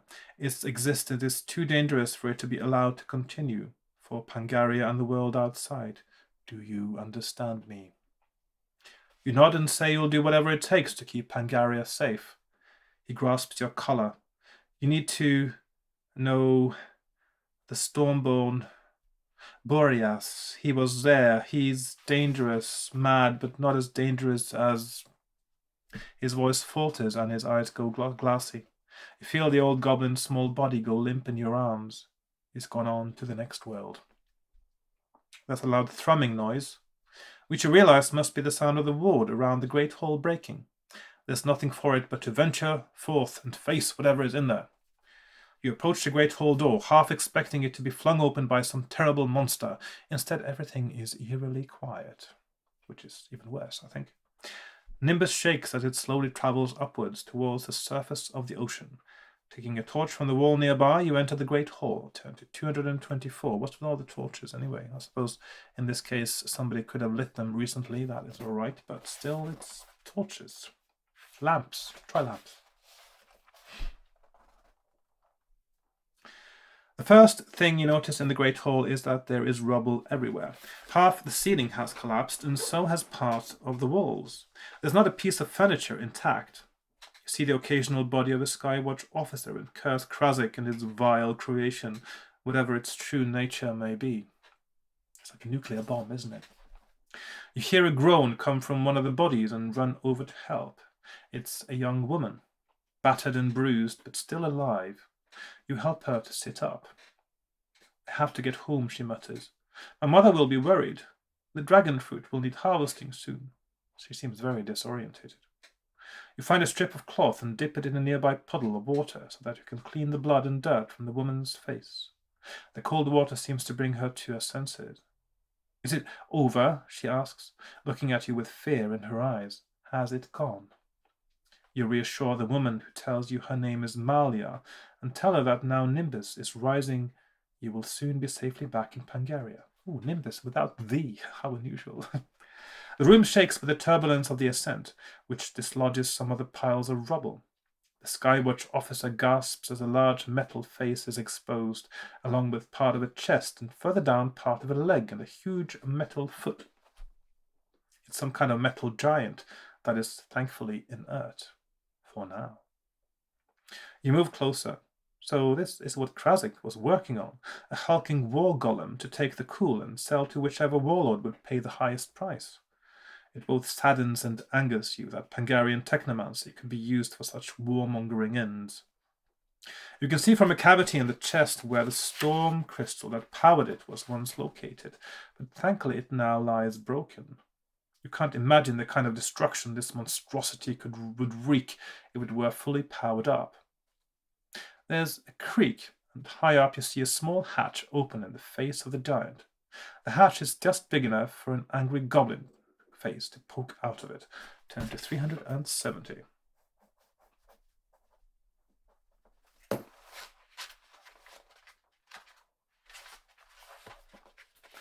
You realize now that the great metal face isn't human. It's a giant metal goblin. It seems that although they are adapted technomancy, they're not particularly imaginative. The small goblin face screeches down from the large metal one. Get me out of here. Don't you know who I am? It's Krasik, the chief engineer. Without the power of the storm crystal, he's trapped inside the golem. In fact, you realize when you look at the joints of the metal beast that you can see eyes blinking back. There are other goblins inside the golem, all now prisoners.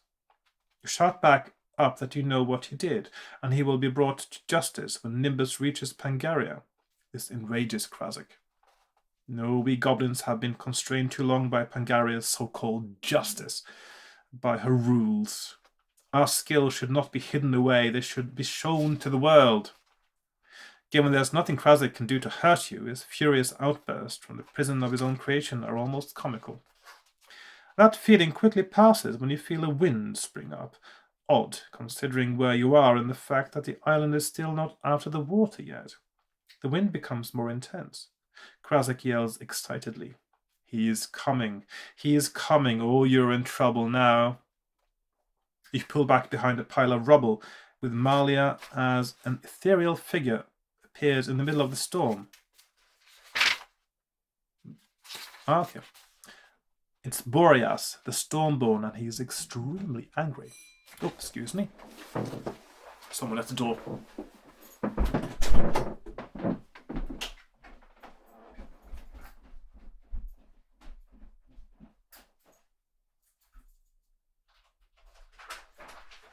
Hello, thank you.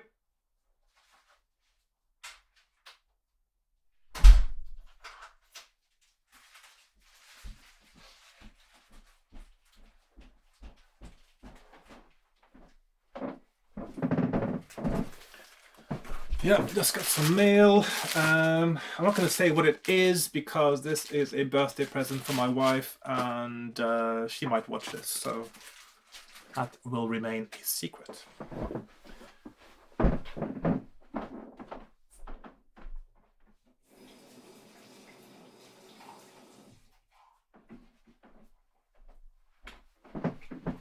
Although I don't actually think she will watch this because I don't think she has the patience for it.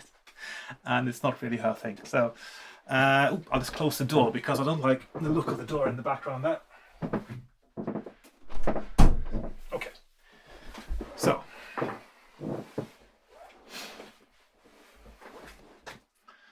Right, I'm back. Okay, so. Ethereal Figure appears in the middle of the storm. It's Boreas, the Stormborn, and he's extremely angry. He conjures a whirlwind which draws lumps of rubble towards him and then flings a deadly mess in your direction. Test your skill. Okay. Test skill. And we got 2 possibilities. As usual, with skill tests, of course. 165, success. 128, fail.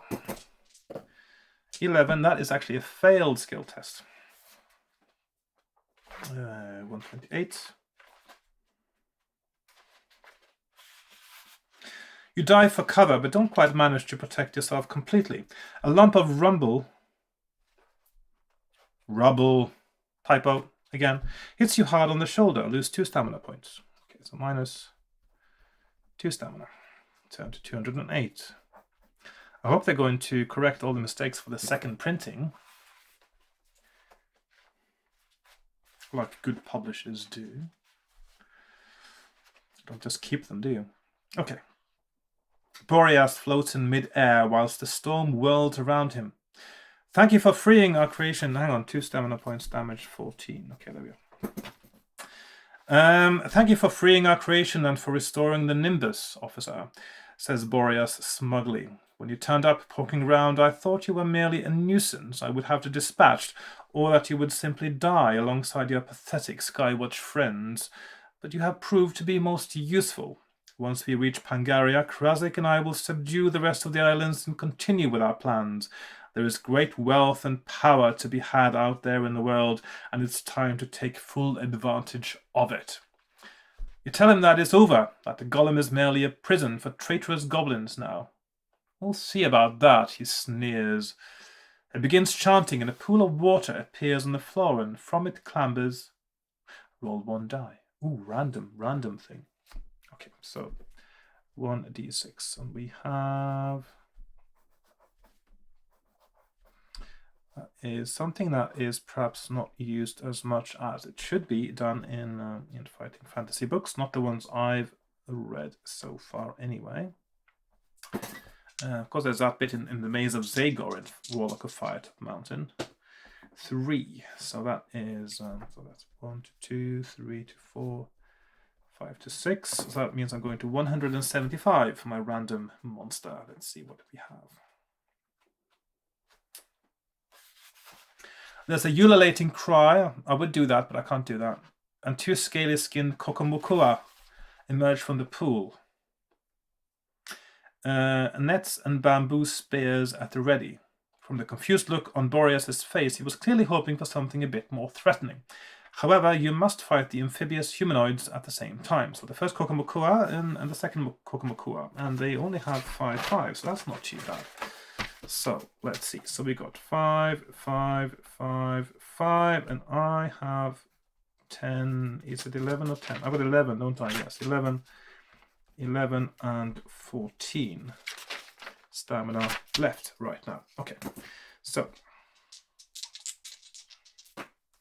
6, 6, 6, 7, 7, 9, 4, 4, 12, 10. First one is dead.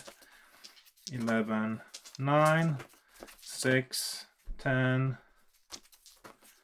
8, 7, and 7, 7.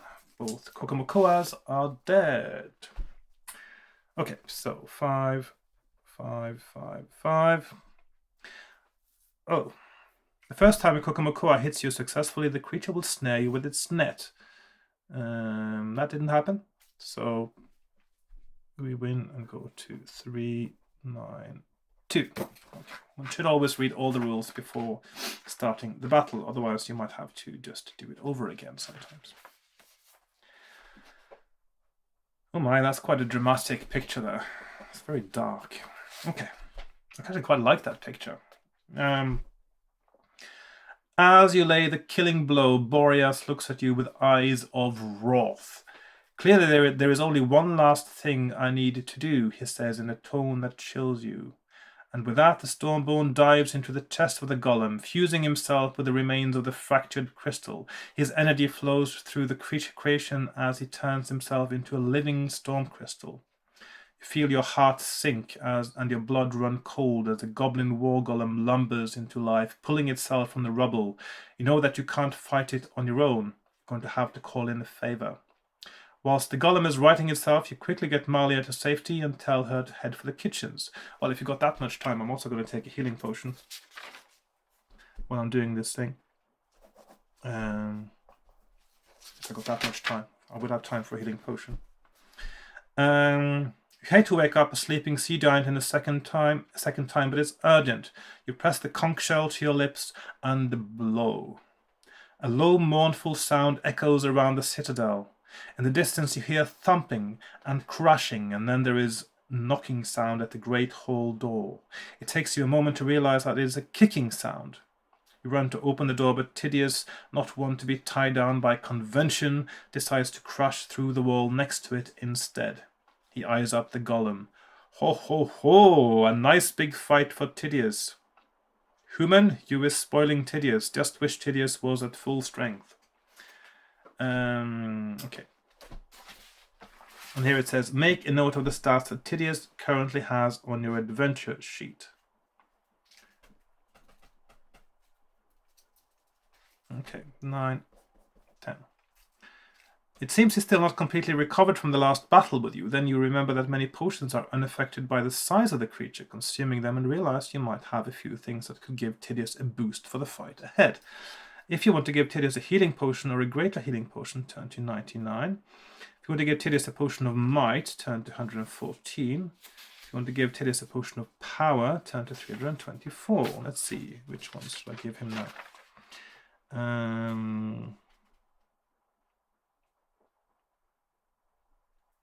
Potion of power. What was power again? +2 attack, +3 stamina. That's quite good. So I'm going to give him a potion of power. Right, so I'll just put down the options now. So we have Tydeus. So 99. 114, 324, 129. Okay, so 99, heal, 114, might, 324, power, or 129, none. Okay, so I'm going to give him a potion of power, 324. Let's see.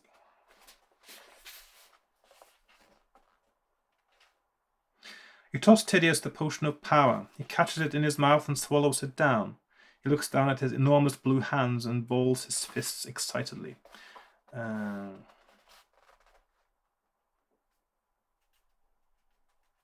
Increased both Tidius. Okay, so that's another typo there. Increase both Tidius's skill score by 1 point and his stamina score by 3 points.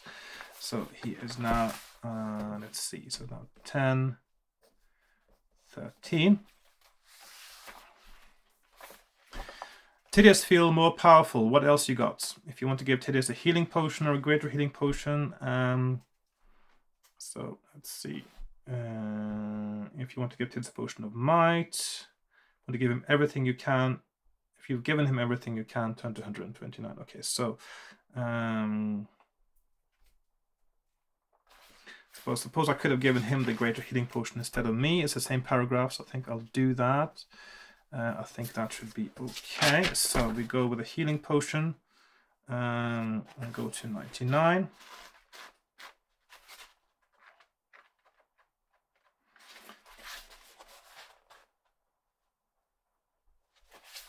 So he's got 5 more stamina, 18. And then we can give him a potion of might and go to 114.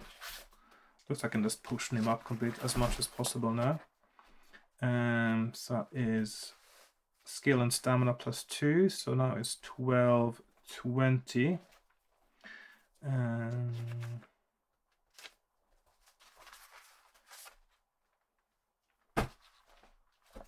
Looks like I can only give him 1 of each type of potion. So I suppose that answers the question I had earlier about how you potion of. But there's a few potions that I could have given him that actually isn't listed in the options, which is probably should have been. I think, yeah, it definitely should have been, because there's a greater potion of might, and there is a. Also, there is a potion of proficiency. So both of those I could have given him as well, but it's not listed, so I can't. So, so once I'm done, none/done, it'll go to 129. Okay, so let's get started. You've prepared Tidius for the battle ahead as well as you can. Now this is a proper fight, human. And it will be, because although the goblin war golem is taller than Tidius, the sea giant is broader and built like a green granite cliff. You're not missing out on this, human, Tidius bellows, picking you up and placing you on his shoulder, like some kind of human parrot. You can get some hits in too. Ha, shrieks Krazik. You think that mound of blubber is going to stop me? The war golem strides forward.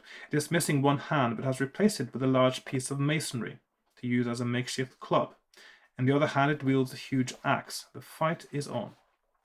Tidius will have whatever skill and stamina you have managed to grant him with your potions, or not, as the case may be.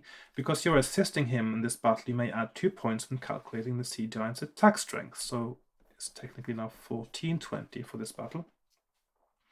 And you may increase any damage done by 1 point. Okay, so it does 3 every attack. However, if Tidius is killed in his battle against the war golem, you will die too.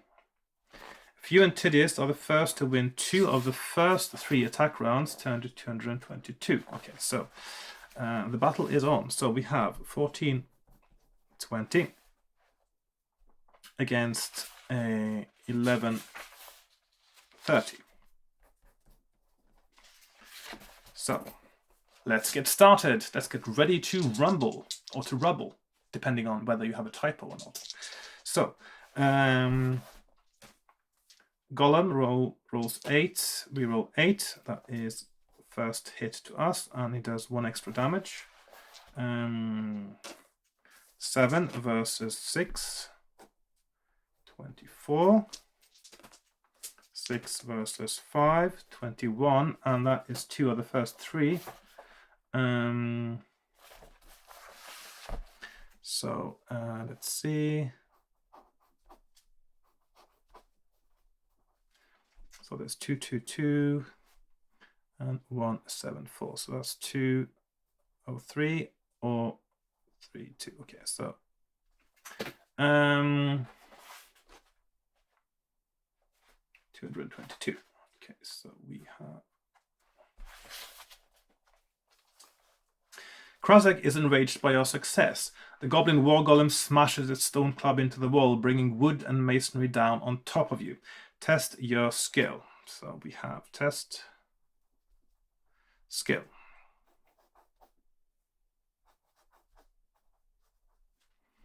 Uh, 155 or 201. Success or fail. 6. Success. Okay, so that's 155. You yell in Tidious's ear to move, and he manages to leap out of the way of the falling rubble, meaning you are both unharmed. Tidius even manages to hurl some of the rubble back towards the goblin war golem, causing it to lose 3 stamina points and 1 skill point. So it's down to 18 and 10. Okay, so that's pretty good. The golem launches itself towards the sea giant. Continue the battle between the 2 colossi. If you and Tidius win 2 of the next 3 attack rounds, turn to 388. So we got the same thing again, 388 or 167, depending on 167, 2, 3, or not, actually. So not. Okay. So now we've got a 4 skill point advantage, or 4 attack score advantage, rather. 6, 9, 10, 2, 5, 3. Okay, so I won 2 out of 3 of those. And then we go to 388. The battle is almost yours. You can feel it. You can see that the goblins controlling the golem's legs are weakening. You leap off Tidius' shoulder and run circles around the construct's legs, slashing at them with your weapon. Test your stamina. Okay, so now I actually got 14. We roll 5, 4, 9.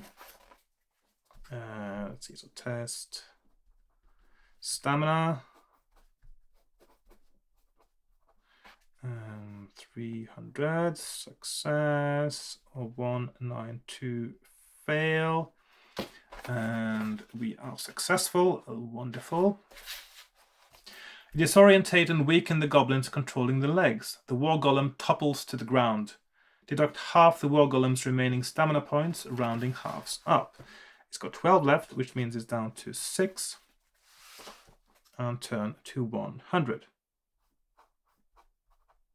100.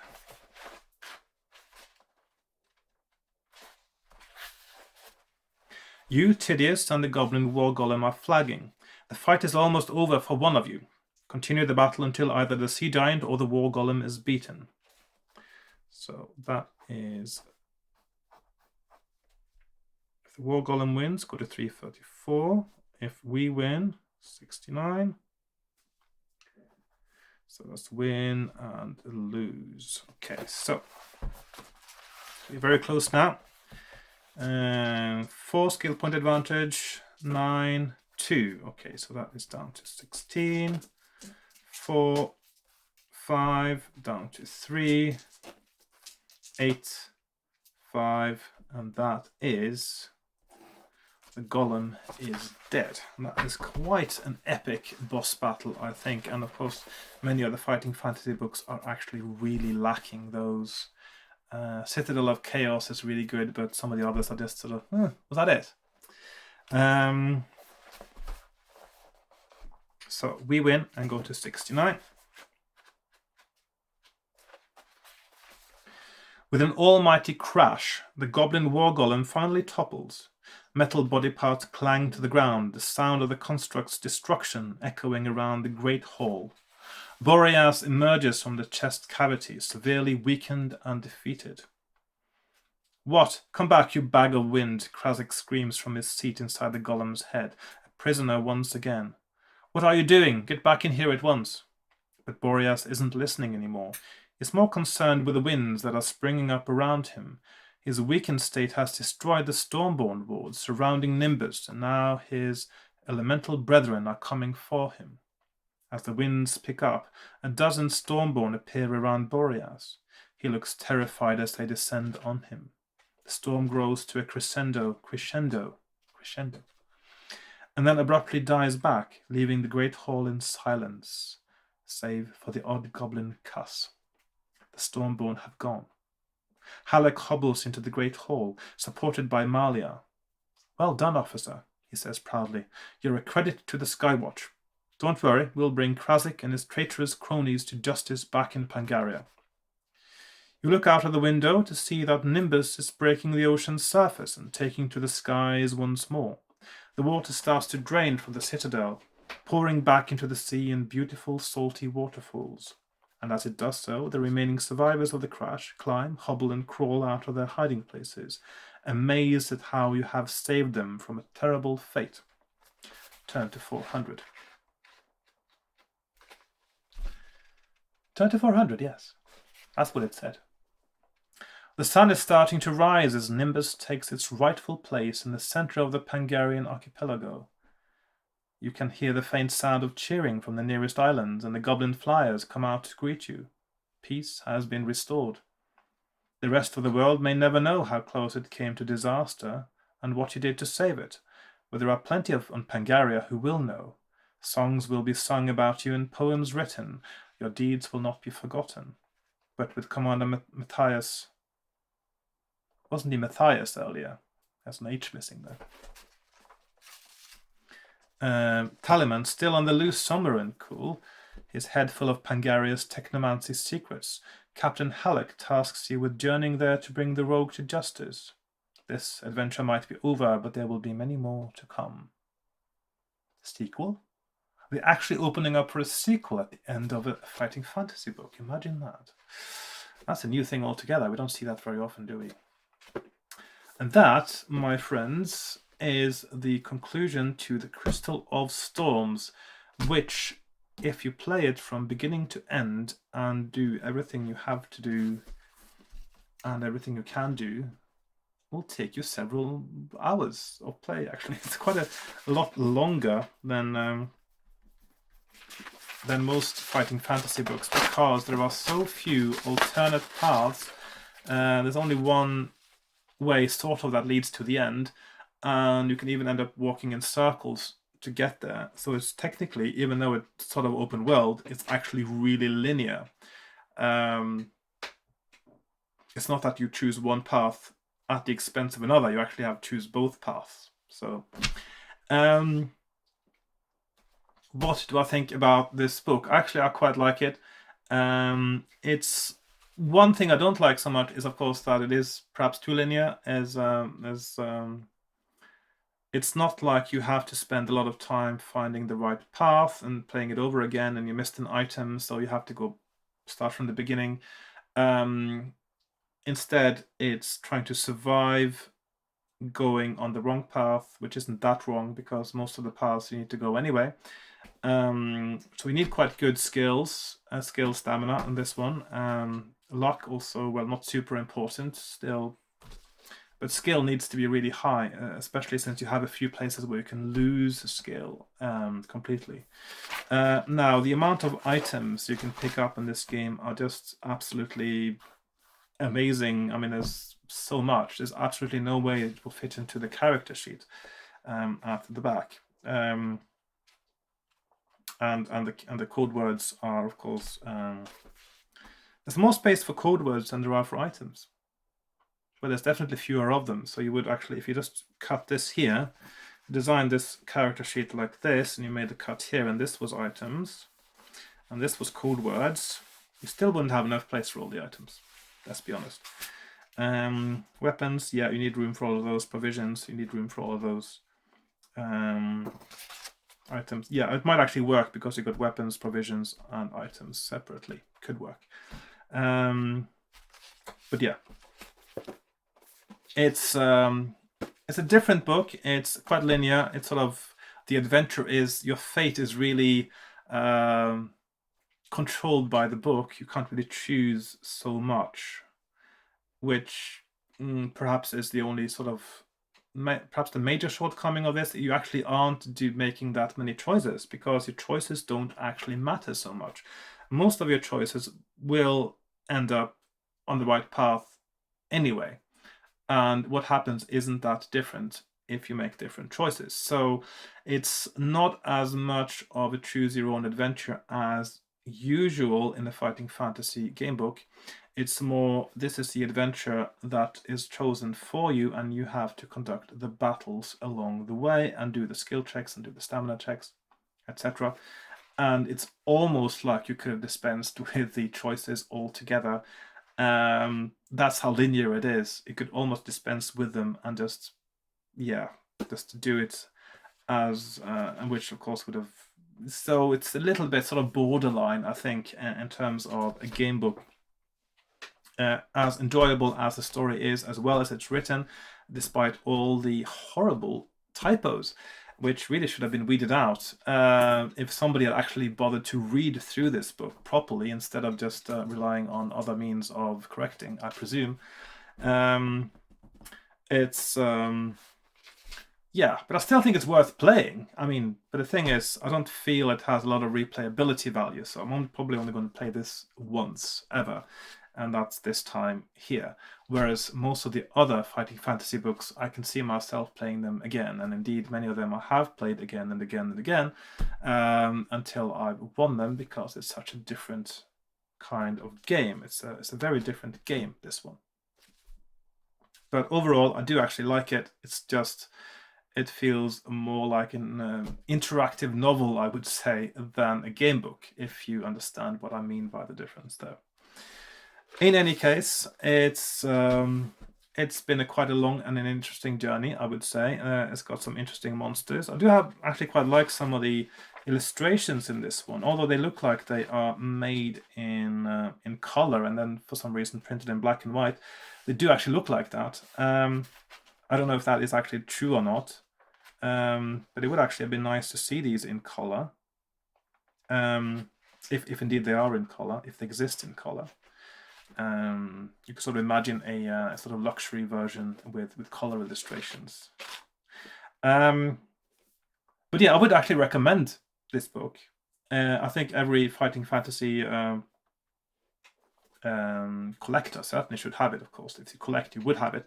But anyone who likes playing fighting fantasy game books probably should have it in their collection, even though it's a little bit like its own thing entirely, both style-wise, structure-wise, game-wise, and of course the content as well, being a different world again from all the ones that you're familiar with before. But then again, in the fighting fantasy franchise, you have post-apocalyptic science fiction, you have space science fiction, you have contemporary horror, you have all kinds of things. And I can hear the ice cream van. I thought they'd finished for the season, but there you go. It's October and they're still selling ice cream, or trying to. Right, I quite like the code word system. I think there are way too many items, and also we've got lots of weapons that you don't need more than a few. It could have been weeded out a lot more, but I don't know, do people think it's exciting to pick up items? I think it's exciting to pick up items, but up to a certain point where suddenly it becomes trash because it's just too much of it. Anyway, I think I've said all I need to say about this book now. All in all, I enjoyed it. I'm not going to play it again, probably. It was a very long playthrough. All that remains for me to say is thanks for watching. If you like this video, please like, share, subscribe, comment. Join me on Patreon if you want to see me make more videos. And do buy this book if you... I'm not going to discourage anyone from buying it. Actually, I think I should encourage people to buy it, because people buying this book is one of the ways in which we will see more books come out of the fighting fantasy world, and others will probably be different to this and might appeal more to some than others, just like this appeals more to some than others. I think everyone should buy it who likes game books, even though the game is quite linear. Still feels a little bit like a game, but not as much as I would have liked. So all that remains for me to say is goodbye for now, and thanks again for watching, and I'll see you next time with whatever video is next. And yes, that's it. Yes, goodbye for now. Bye-bye.